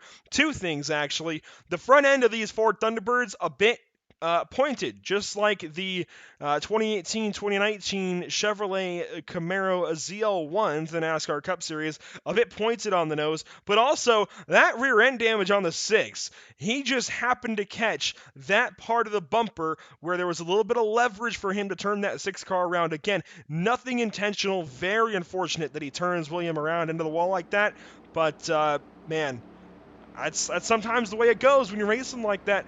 Nose to tail trying to bump draft here at Daytona in these 1987 era Cup cars. Before we go back green flag racing, since we've got a chance, Emerson, I'm going to turn it over to you to thank some of our partners. We've got Tucson Sound Art, Permanent Makeup and Cryo in Maine, and Whiplash Media.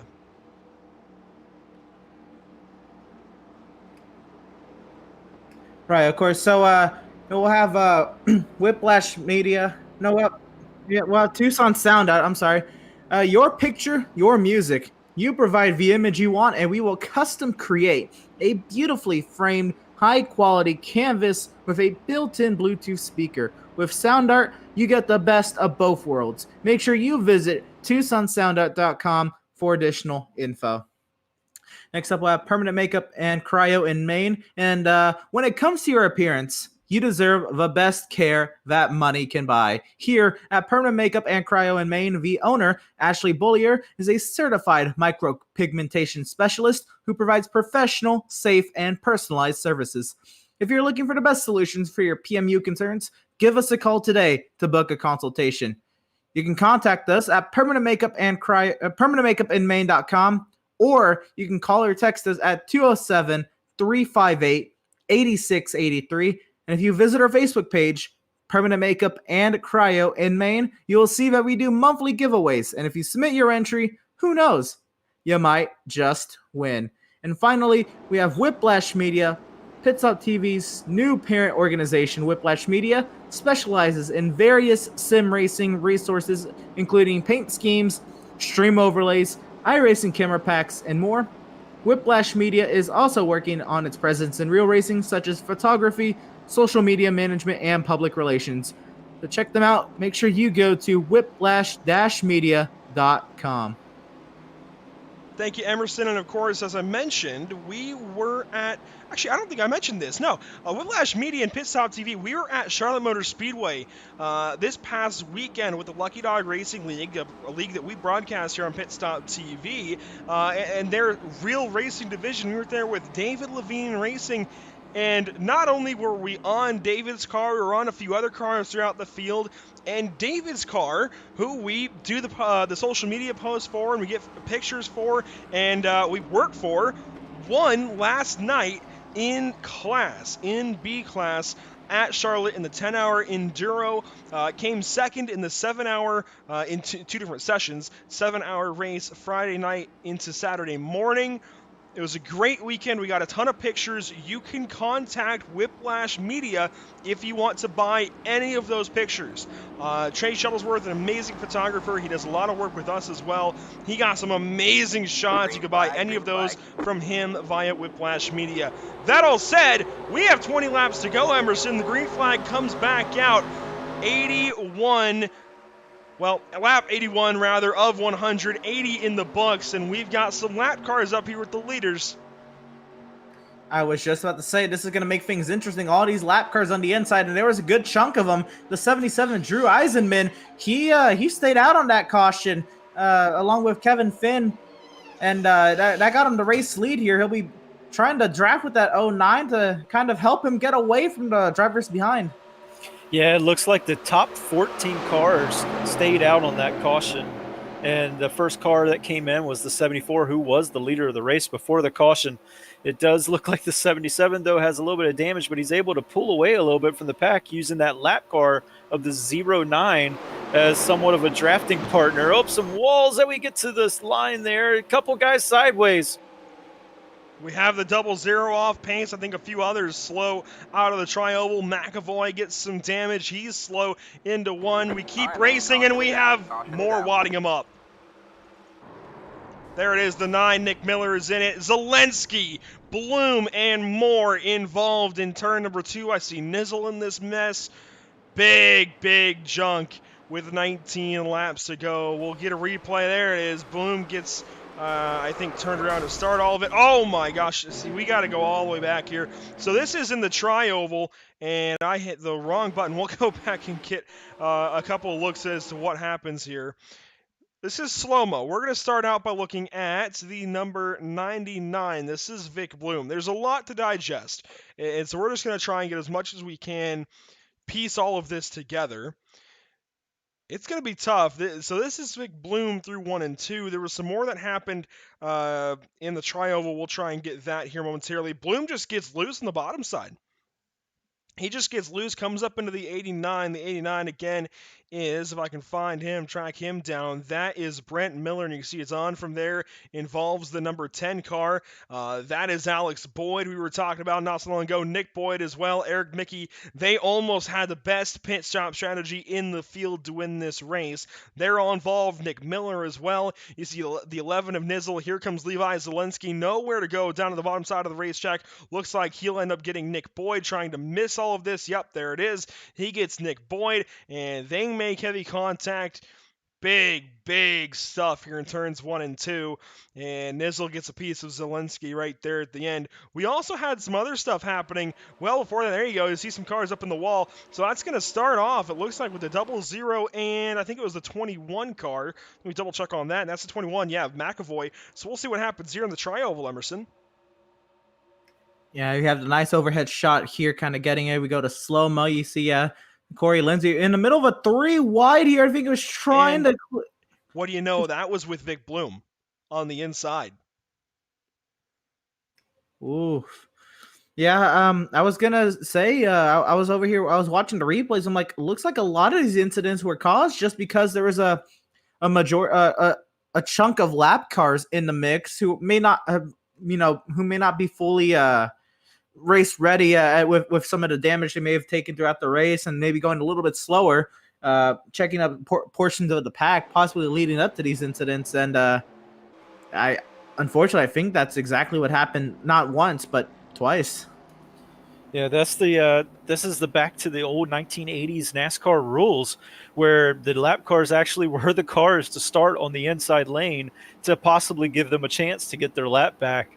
That was in NASCAR for a very long time. It was replaced eventually by the lucky dog rule, but being that this is a 1987 car series, they have reverted back to that 1987 rule that puts the lap cars on the inside for all the restarts to give them that chance to get their laps back.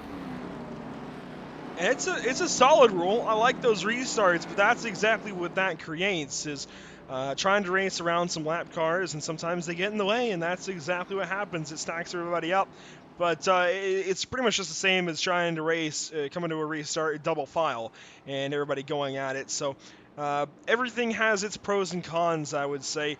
We do want to see if we can talk to another driver here under this caution flag period. It looks like we can queue up our race leader. It's Drew Eisenman, and, well, Emerson, I'll turn it right back over to you. All right, so as we get Drew Eisenman queued up here, actually, he's here. So, Drew Eisenman, this is the Pit Stop TV booth. You got a copy? Yeah, I got you guys. All right, so interesting strategy there. You were kind of riding up front, and then that initial caution came out after all those pit stops and all. And some drivers pitted. What was kind of your thought process to kind of stay out here? Just track position?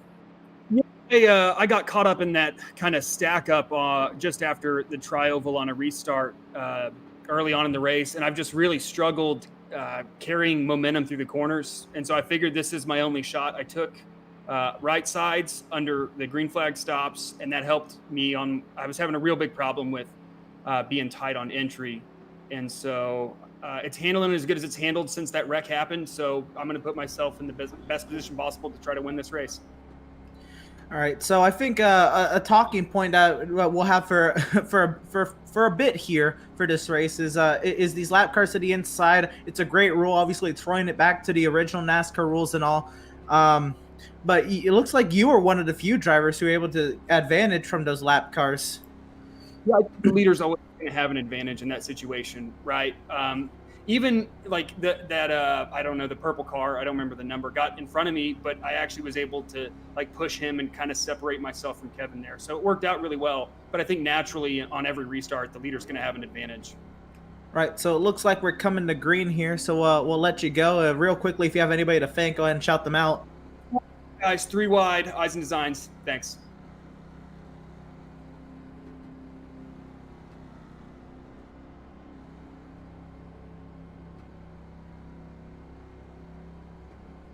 Green flag, green flag.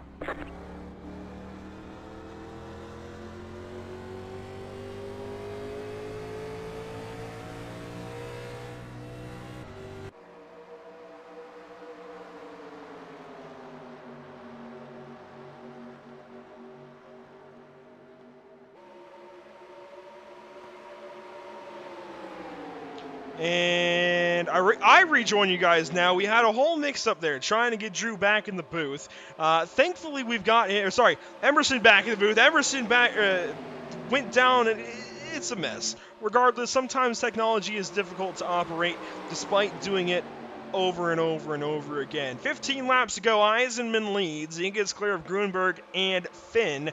That's your race lead battle, actually. That whole top 3. You see Fisher, he's up there for the lead as well. The first lap car is that 63 car down on the bottom side, and that is Stevens, Mike Stevens in the 63 pass the lead. Grunberg back to the point. I think it's important to note Grunberg was at the back of the pack before green flag pit stops, and then, kind of got shuffled into the middle of the pack. Then we had a slew of yellows, and guess who's back? It's our pole sitter, Grunberg, with that 98 car that he stuck so truly to this whole race. 14 laps to go, and it's just been a phenomenal drive, up, down, and back up through the field. Yeah, that 98 of Fisher, Jeff Fisher and Gruenberg there, they're both teammates. That's why they're sticking right on each other's bumper. The 77 is going to get a nice run back to him, be able to stay with him. I think initially that damage on the front of his car was hurting him a little bit and allowed Gruenberg and Fisher to clear him very easily. But with the draft now, he should stay right with him. Maybe just try to stay with him until the last lap. Oh, caution, it's coming out. Behind. Zelensky involved again, the number 97 spinning into the grass. 13 laps to go. These guys are racing for it, Emerson, and you see the product of it. Levi Zelensky, I think, well, does he get... Yeah, he gets loose on his own, and Lindsay gets into the back of him and collects... Oh, man. Big hits for those two. Really, really hate to see that for both of these guys. Zelensky and Lindsay were both doing a great job of keeping their cars in one piece until just recently, where they've had nowhere to go these last couple of times. And this is the product of, again, race to get out, 13 laps to go, trying to get everything he can. Zelensky just a bit sideways, overcorrects, that car leans, and then Lindsay trying to keep off of him, just can't quite keep off of him, sends him the rest of the way around. Yeah, both of these drivers have already been in at least one incident today, and it's just not been a great day for this 97, this 00. Of course, Corey Lindsay was up front and battling for the race lead at the very early stages of the race, but ever since it's not been a good day. Corey Lindsay took a little bit of damage in that accident, but it'll be just outside the top 15, and we'll have about 10 laps to go when we go back to racing. So it'll be interesting to see if he's able to make any moves with maybe his slightly damaged 00.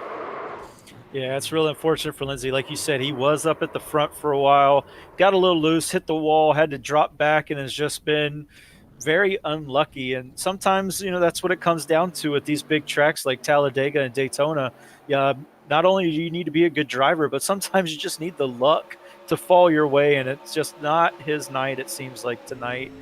Very unfortunate. He did have a very strong race car. It has been beat up a little bit, but he is able to stay up to the front, to that front pack for most of the race. Just very unfortunate being in the wrong place at the wrong time. Watching the replay from the onboard of Lindsay, we saw the onboard from Zelensky. Man, that's how quickly it happens sometimes. And even racing in the back of the field. Remember, we talked about Race Clark thinking he wanted to go further back. Well, I don't think that's quite the strategy to go with. I don't think you're really safe anywhere, Emerson, despite thinking, yeah, I mean, you can go to the back, relax. I don't think there's a safe spot on this racetrack when you get to racing like this. So I think that just proves that just got to race it out. There's just no safe spot. Anything can happen anywhere. Grunberg, Fisher, teammates up at the front. They've got control of this race. Eisenman, the first threat to that, in the Eisentech number 77. He's got Finn to the back end of him, and I want to recall who his teammates. That is Eisenman's teammate, Finn, right up behind him in the 14 car. So Kevin, Finn, Drew Eisenman, they're working together. Matt Grunberg, Jeffrey Fisher, they're working together. And then you've got Kolb getting into the mix, Justin Kolb and Justin Velez. They're not teammates. I know that much at least. Sorry, Nathan Velez, not Justin Velez. Trevor Butler in 7th, James Miller in 8th, Michael Goodman in 9th, and Race Clark, we talked about him, in 10th place. Now, one thing I've noticed, we've had multi-car incidents, but none of these incidents we've had have had more than 5 cars, I believe. Maybe a little damage here and there. So most of these cars are still up here. We have 21 on the lead lap with Frankenfield. We can still wad up a good chunk of these cars here as the intensity is going to pick up here. I wish we don't, but the intensity has been picking up front. The top 2, they hooked up and they got away. And further back, they're probably scrambling. How are you going to stay with these 2? So it's still a high possibility that we're not done wadding these things up. Yeah, I think the person who's feeling probably a little bit of pressure, but also feeling a sense of relief is the 54 machine of Gruenberg. He has his teammate right behind him on this restart. It's a single file restart. Like we said, the lap cars come to the inside. But for the most part, these 2 guys, when they get hooked up, they are very fast together. So they should be able to get around both or any of the lap cars that are below them, get out to a nice lead and try to run away with this thing. Just make it a 2-horse race, possibly for the finish. I'm sure they wouldn't mind that at all. But I know that those guys behind them, Eisman, Finn, Kolb, Velez, they're all hungry. They all want this win. Absolutely. You see Grunberg, Fisher warming up their tires, figuring out how they want to attack this restart. We've got 10 laps to go, coming to the restart for 9 to go. Again, if you're just tuning in, if you're just catching the back end of the 3-wide Cold Hard Art Cup Series, say that 5 times fast. Tuning in on SimTV, wondering why it's not Kyle Heyer in the booth, wondering why you're seeing different graphics and such. Well, welcome to Pit Stop TV. We're so happy to be bringing this coverage to you. Kyle Heyer is driving through America's heartland, trying to get home in New York after his event with the Grid Life Cup Series, I think the Grid Life Drift Series rather, in Colorado at Pikes Peak International. So we got the call up to the big leagues, I suppose, for the 3-Wide Racing League and SimTV. So we're simulcasting the Pit Stop TV and SimTV this evening. We're coming to the restart, 9 laps to go. Green flag back in the air, Emerson Ardon, and they're racing it out. 9 laps to go, a 9-lap sprint. You'll notice no lap cars to the inside. The old rules, of course, within 10 laps to go, lap cars will not line up to the inside, and that is going to breathe a sigh of relief to these leaders up front. Of course, the 2 teammates of Gruenberg and Fisher get hooked up. 77-14, not so much, but they're still up here. It looks like at the moment a 4-horse race. We'll see if anybody else is able to use that draft to get up here to 52 of Kolb. We'll be trying to do that. Yeah, Kolb's trying to get back to the draft. He's lost it just a little bit there in the 5th place. He will get a nice run off the turn if he can keep it right behind the 14 machine of Finn there. It does look like these guys are still on a little bit of cold tires, a little slipping and sliding, but they're able to hold it, get through this trioval. And it does look like it's going to be a 3-horse race as we have 8 laps to go. Racing all throughout the top 10, and this is looking like one of those old super speedway races where the field gets a bit spread out. You have pockets of cars racing one another. This pocket right here, led by Kevin Finn, you got Justin Kolb, Trevor Butler in there, James Miller as well, even Nathan Velez. These 5 cars going at it. That is about 4th through 8th or so. Race Clark a little further back, and even in 10th place, actually, that is Michael Goodman joining the fray in the number 44 car. We've seen him on and off this evening. The 44 is suddenly in the top 10, looking pretty darn good. The leaders sort things out. They're in line. The top 3 just riding for now. Now 7 laps to go that time by the stripe. There it is. Fisher, fastest lap on the racetrack. We talked about Grunberg going purple a while ago. His teammate now, Fisher, goes purple that lap. It's showing you just how glued that 98 is to the back bumper, the 54, following every inch of that back bumper all around the track. And to the inside goes to 98. He falls back in line, and I'm sorry, false alarm. He really did look like he was trying to peek down there, Vo.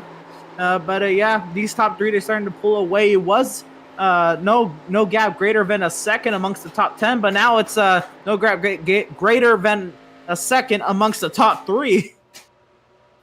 Yeah, those top 3 have been hooked up. They're staying nose to tail, and they're able to drive away from the second pack that is racing each other pretty hard. The 09 of Miller is just kind of hanging it out there by himself. I think that's doing a little bit more of hindrance than it is of trying to help his cause.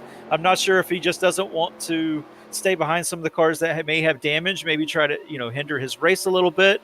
I'm not sure, but hopefully they can get it lined back up nice and tight, make a long train and try and run down these leaders, as they only will have 5 laps to go when they hit the straight, as the leaders come off turn 4 and head for the trioval. Well, Devin, just like Race Clark said a while ago, man, they're racing for season points. Wins are great, but if you can get a few points right here, it's going to go a long ways to carry you to a season championship. So James Miller, teammates to our couple of leaders, 1 and 2. He's just got to get what he can. Kolb loose on the inside, saves it. Now contact to go around. Big trouble inside the top 10. Inside now, 5 laps to go, waiting on the yellow. Are we not going to get one? Insane. That is, wow, and that's not on the race admins or anything. That is on iRacing's caution detection. That is insane. We'll have to come back to that incident a little while later if we can. Right now, though, Grunberg, Fisher, Eisenman, your top 10. That second group, very split up. Miller on his own. Velez kind of on his own. He's got Butler a little ways behind, and Goodman now on his own. Kevin Finn in the back of him. Brent Miller, he's leading really the first group you have after those leaders. We've got Brent Miller, we've got Alex Boyd, Jonathan Cogswell, Cameron Rich in this group. We've got Jordan McAvoy, Mike Stevens as well. And you saw the one there of Donovan Smith, I want to say. Yes, Donovan Smith in the one. Meanwhile, your race leaders coming to 3 laps to go. 3 cars are going to go at it. You spend all race trying to set yourself up to be in this position, and what just happened a lap or so ago with the incident further back with Kolb and Clark separating the draft that was behind them is exactly what this top 3 wanted. There's no threat out back. The only thing is, if you're Eisen, you gotta be, these 2 are teammates. What are you gonna do to win this race? And not only your teammates not only are you trying to be teammates up there, but he also has a very damaged race car. I know these things are tanks, but I think when he gets out there on his own and puts that clean air on his nose, it's just not going to go the way it should, and he's not going to get the amount of run that he would have off the turn. But it's going to be even difficult with the bit race car. But yeah, since you have teammates, I think all he's going to hope is that these teammates try to race each other. And then maybe that allows him to poke his nose down there and give him a nice little drag race to the line. These 3 cars have separated themselves. There's fighting throughout the rest of the field. In fact, we got 3 cars battling: Trevor Butler, Nathan Velez, and Michael Goodman.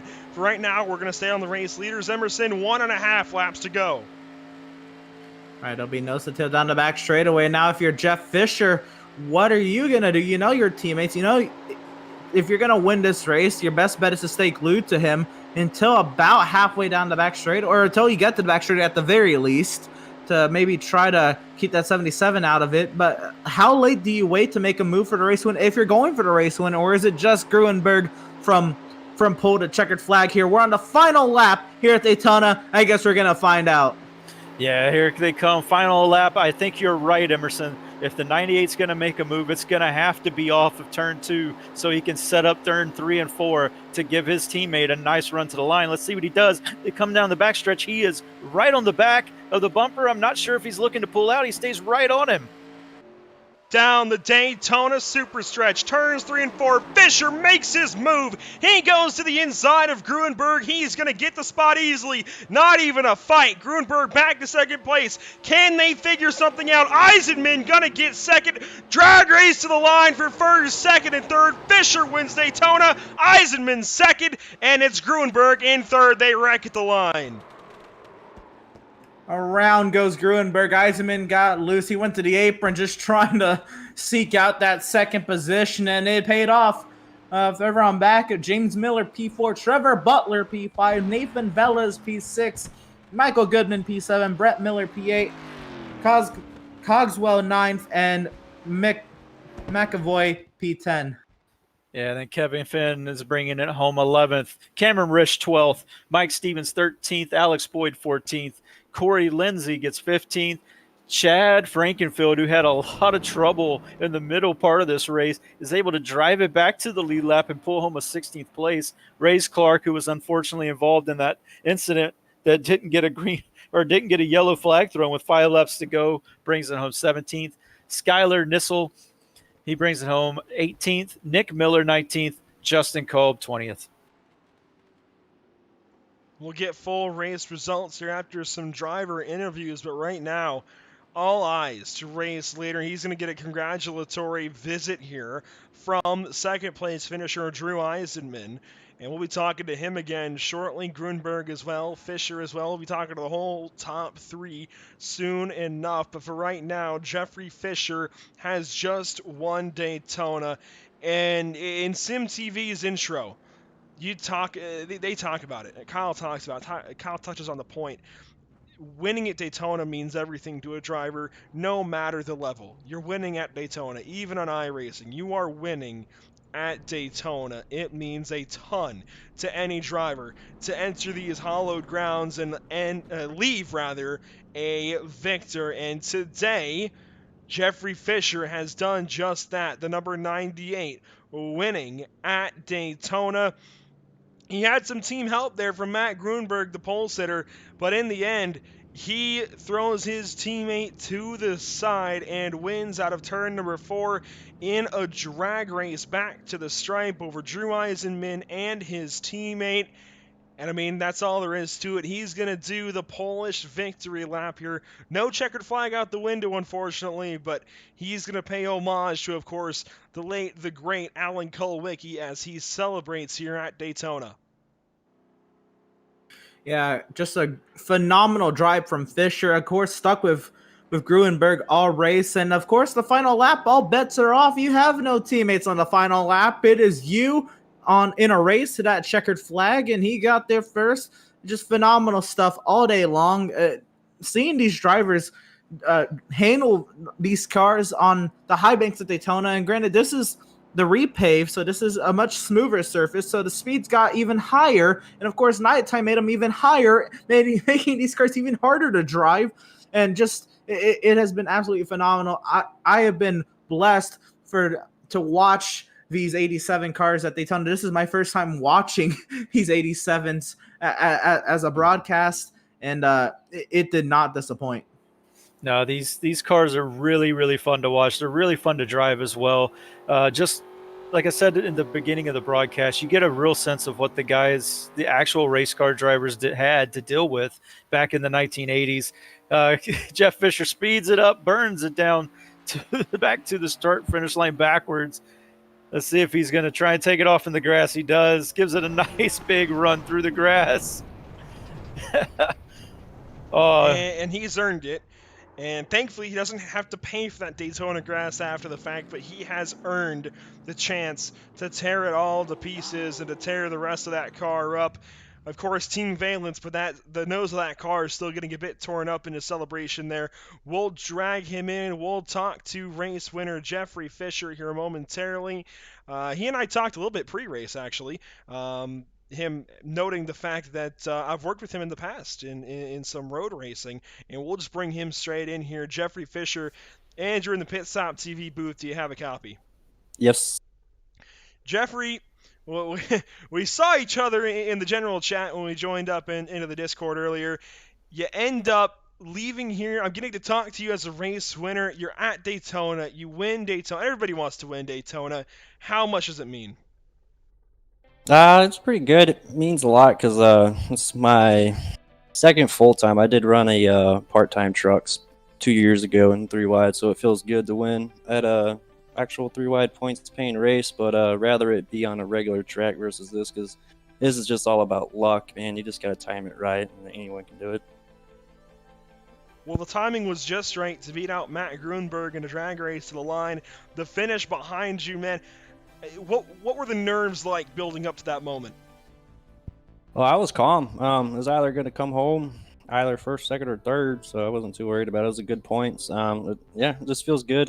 Finally, we're able to execute as a team better than the shootout and all that, so it feels good. Now, how differently do you have to prepare for this race and have to run this race compared to running the current NASCAR stock cars, be it the Cup cars, Xfinity cars, whatever? How much of a difference is there between trying to strategize for one of those races and strategize for these cars?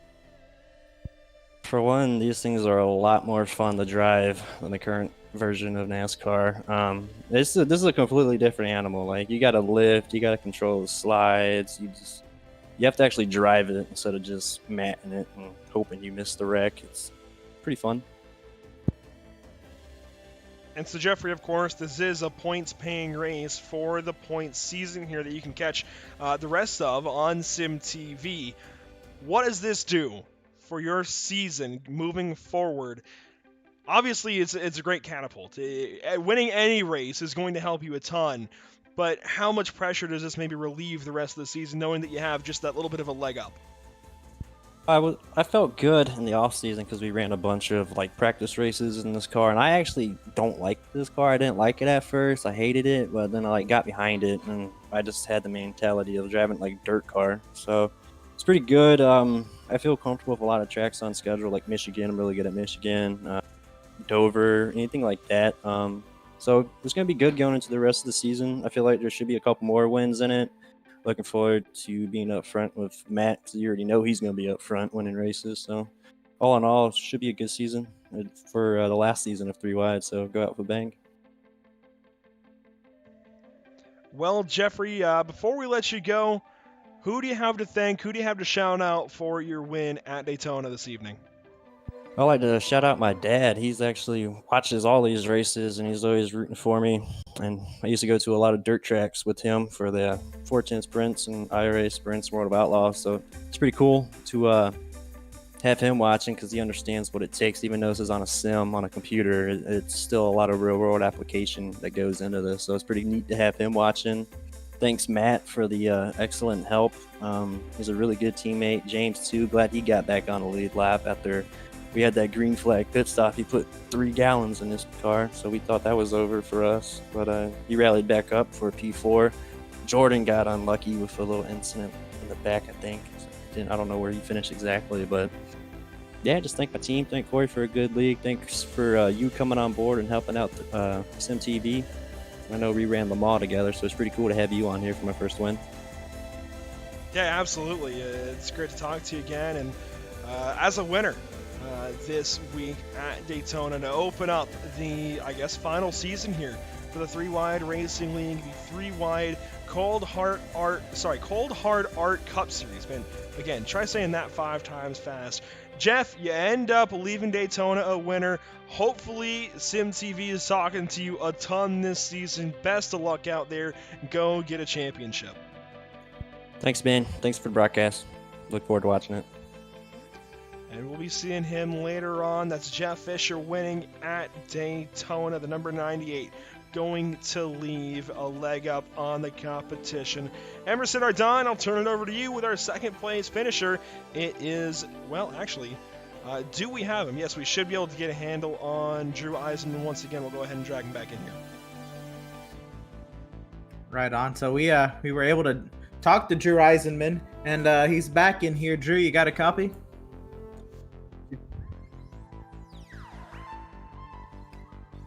Hey, Drew, this is the Pit Stop TV booth. You got a copy? Sorry, did you guys not hear me? Oh, yeah, no, I guess it got cut off. But, yep. So second place finish. This interview will be a little less rushed than coming to the green there. So my apologies on that one. But, yeah, you were able to edge out second place. But on those final laps, what is your thoughts? You know you have two teammates nose to tail in front of you. Like, how many different ideas are going through your head, or on how you're going to break these guys apart and try to steal a win? I know how good, I guess, their Team AV, former One Sim guys are at teamwork. Like, I knew that they were going to have a strategy and that I was just going to take whatever was available. My car was a little compromised. I definitely did not have the speed that those guys had. But I was really happy that we kind of worked together on that restart and pulled away, and it was a 3-car battle, which was nice. I was really hoping that they would be battling side by side at a turn 4. And I was going to lay back a little in turn 3 and 4, and then try to get a run on that short run to the start finish. But when I saw that Fisher was going to clear him in 3 and 4, I knew that the best I was probably going to be able to do was to get up to second, because Matt was going to push him to the win, which is what happened, and that's totally understandable, and that's really good teamwork. So congratulations to those guys. But I feel like I maximized that race, started second to last, finished second. I don't think I could have done much better. So we mentioned on the broadcast earlier about the damage these 87 cars and how it affects these cars at super speedways compared to how current Cup cars with damage would be affected. What can you tell us are the main differences? Did these cars handle better, or I guess better with damage than current Cup cars with damage at plate tracks? I think they stay more competitive, despite I had almost a minute of optional, and I didn't feel like my straight line speed was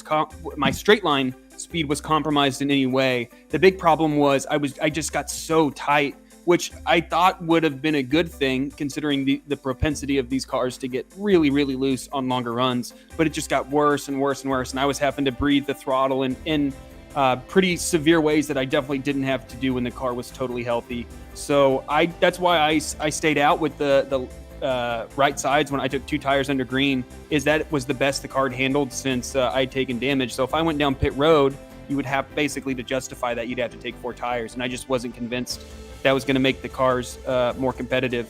So yeah, it's like I felt great in a straight line. I felt like I was just as quick as Matt and Jeff Fisher. It's just it really killed the cornering speeds. Right on. All right, one more question here. So second place finish, great points day again, the season opener. How are you kind of looking on your outlook to the rest of the season? I feel as confident as I felt for any of these 3 wide seasons. I've been doing a lot of racing with this 87 car. It's my favorite oval car by far. It's kind of reinvigorated my interest in oval racing. I'd kind of my passion for the NASCAR stuff had waned a lot with the kind of easier stuff to drive. It kind of harkens back to the old huge horsepower, early Gen 6, like Fusion and SS and stuff. So it's a lot of fun to drive. I'm really confident in my abilities in the car, and I think that obviously helps. Like when you think you can run well, you can usually run pretty well. So I have pretty high expectations of myself this season. I would be really disappointed if I didn't get a few wins and wasn't competing for the championship. Right on. Well, we're wishing the best for you. Not so quickly. Who makes this happen for you? I have a little side gig, Eisen Designs, where I paint cars. I will be posting on Twitter here in a little bit. So if you're looking for something, I feel like I painted half the field that you saw tonight. If they look cool, I painted it. Don't verify that. Just trust it.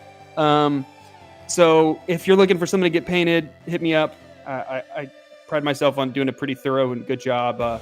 Thanks to you guys, SimTV, for broadcasting us, for putting this whole show on. Thanks to Corey, He's put so much work into this league to make it kind of what it is and to get the turnout that we got tonight. It's pretty fantastic. And yeah, that's about it.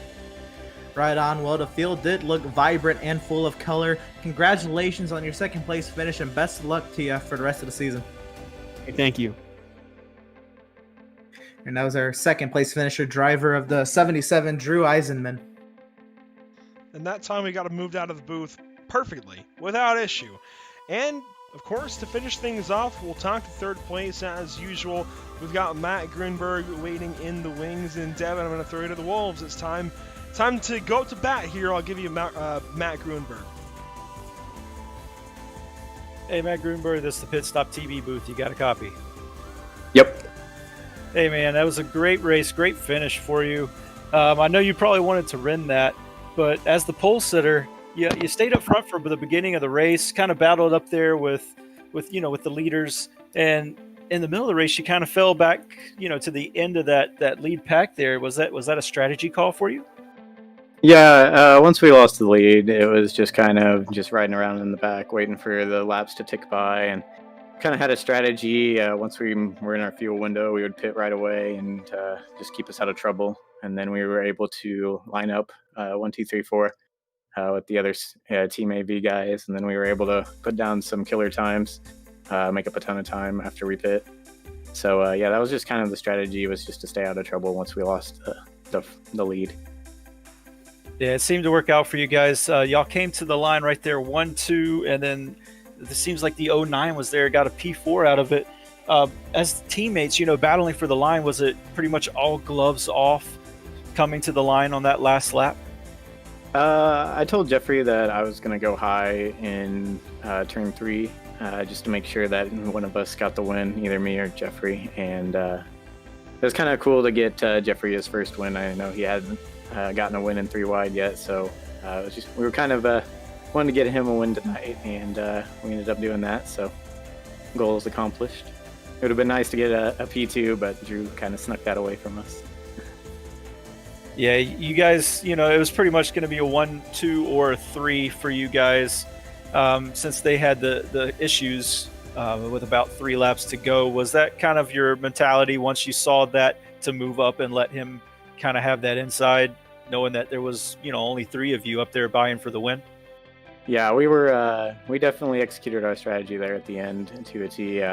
Just running the fastest line we could, and we ended up pulling away there. And once we knew that it was just us 3, just like you said, it was, you just give Jeffrey the preferred lane there and hope everything goes well, and it did. So I guess job accomplished tonight. Yeah, and I just have to ask about these cars for you. I mean, we all know that these cars are a handful to drive, and they're quite fun, though.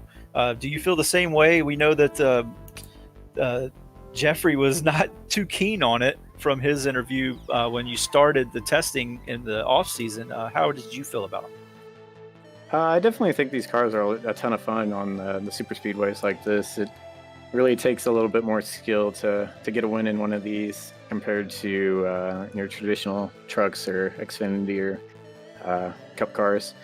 It's not just so much just full throttle all the way around the track. It's more of kind of actually driving the car, and it definitely takes more skill, and it's a lot more fun compared to those.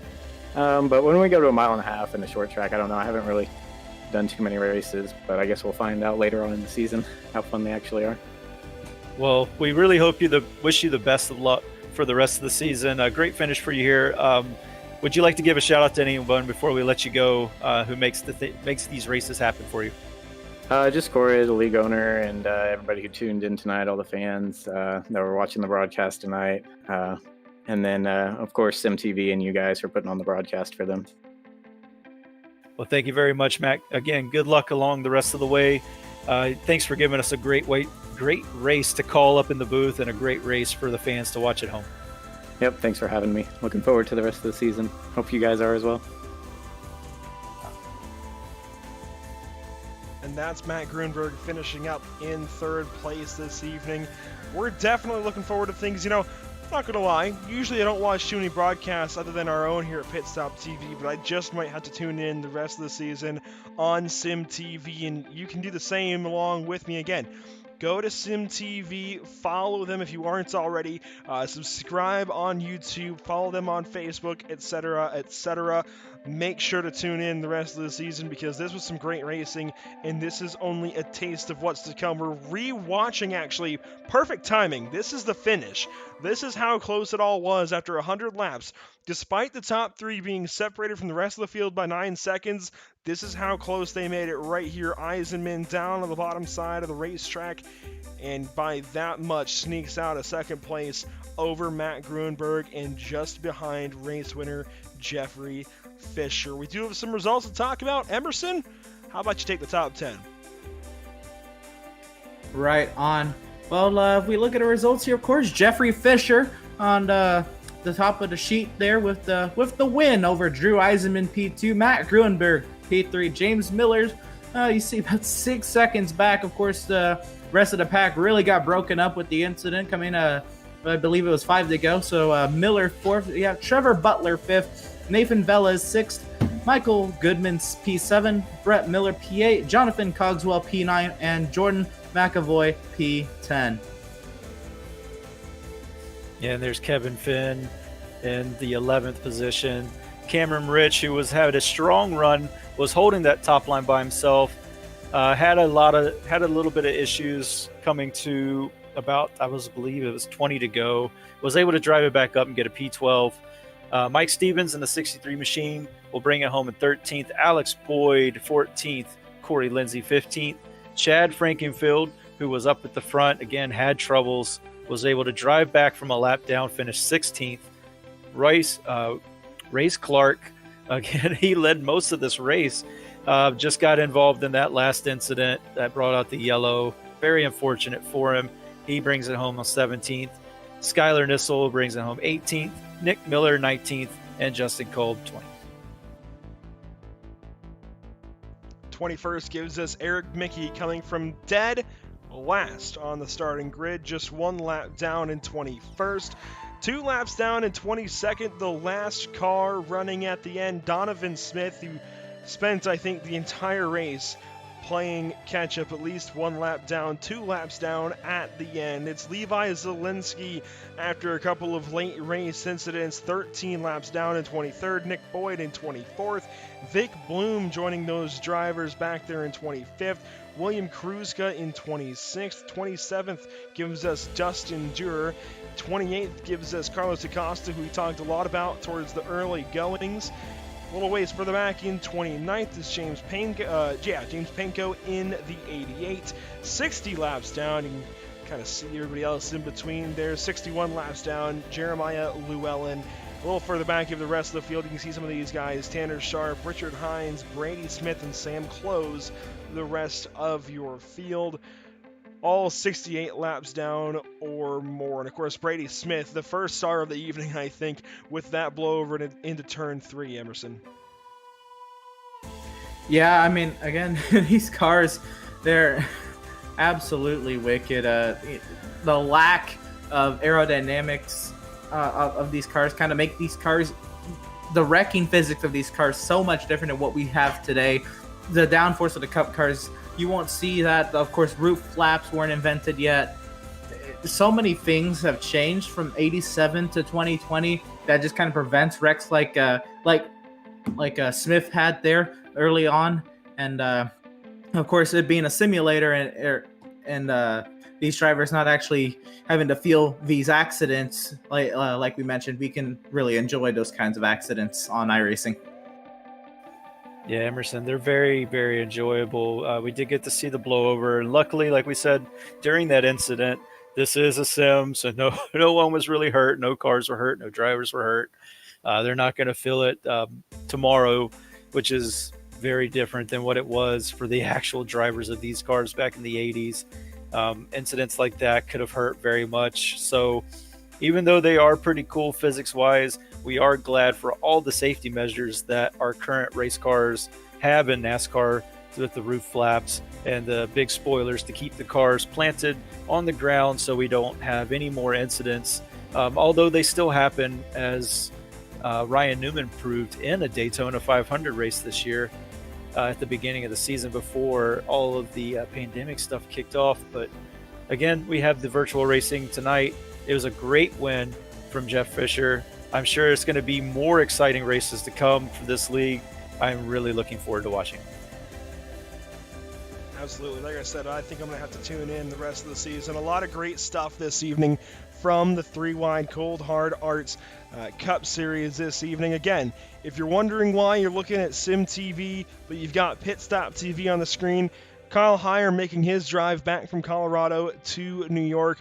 Hopefully he's driving safely, and I'm sure he is, and safe travels to him. Hopefully he gets back sooner than later and can get home, get some sleep, get some rest, and get right back to his normal grind. He and Finian and everybody else at Sim TV, they always do a great job of covering all the racing action they have all week long, and doing so amazingly professionally.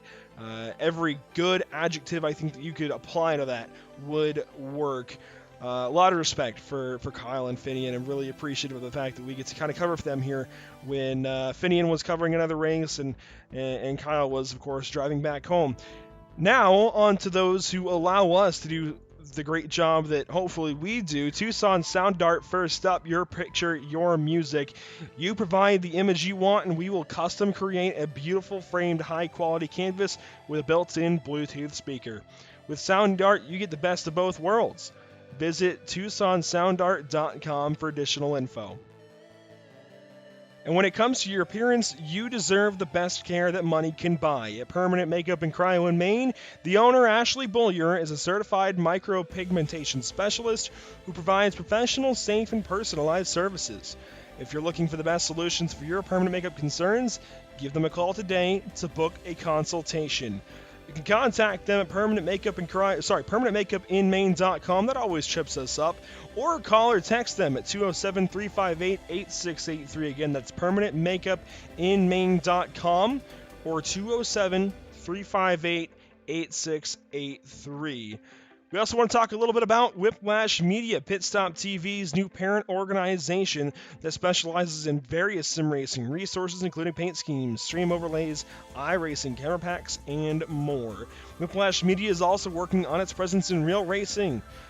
Big thing, such as photography, actually. It might not seem that big, but it was a pretty big deal to get Trey Shuttlesworth out to Charlotte Motor Speedway and Myrtle Beach Speedway with us this past weekend. Social media management for David Levine Racing, as well as public relations for him and his amazing number 259 team that won this past weekend at Charlotte Motor Speedway in the Lucky Dog Racing League event. Second place in the first of two races, a 7-hour race that was split up into 4 and 3 over the evening of Friday and the morning of Saturday. Second place in class in that event. I forget where we finished overall in that one. But then yesterday, 10 hours throughout the day, finished first in class, 5th overall. So the big win in class for David Levine Racing and that number 259 Miata. You can see a bunch of pictures from Whiplash Media on David's Facebook page. Look up David Levine Racing on Facebook. You'll see all those pictures. You can also see some on Instagram, and you can buy any of those pictures and view some here soon on our social media page, Whiplash Media on Facebook. We'll have a gallery up soon at whiplash-media.com. Make sure to check it all out. That all being said, though, it's been a great event. Hate that it's coming to an end because it really was a lot of fun this evening, but that will conclude our coverage tonight of the 3-Wide Cold Hard Art Cup Series at Daytona International Speedway. We at Pit Stop TV, thank you for tuning in and joining us for tonight's action, and we hope you enjoyed tonight's broadcast. Join us again tomorrow as Operation E Motorsport tackles the Virginia International Raceway and the Global MX-5s. On Wednesday, when the Bluegrass iRacing Series takes on Richmond. And on Thursday, as the SRCA Indy Pro Series travels to Canadian Tire Motorsport Park. You can always, of course, tune in to Sim TV and their racing action. We're not entirely certain on what's coming up the rest of the week, but they always have great stuff. Again, make sure, if you're not already, if you're coming from the Pit Stop TV side, check out SimTV, an amazing job. Tons of respect for the product that Kyle and Finian and everybody else over there puts out. Hopefully, if you're over on the SimTV side, you come check us out a little bit. See what we've got to offer. Yeah, words. What we've got to offer, rather. Usually, I could talk a little better than that. I can get some words out, but hopefully you check us out and everything we're doing. Make sure to follow us on Facebook at www.facebook.com/pitstoptv, on Twitter at pitstoptv_, on Twitch at www.twitch.tv/pit_stop_tv, and on YouTube by searching Pitstop TV. For SimTV and Pitstop TV, this has been Emerson Ardon and Devin Zimmerman with me in the booth. I'm sorry, Devin, a new name for me to try and get a handle on. I'm Andrew Cardinale IV, and we will see you next time. Safe travels to Kyle Heyer. We'll see you, Finney and Jacuna. You guys have a great night. We'll see you guys next time.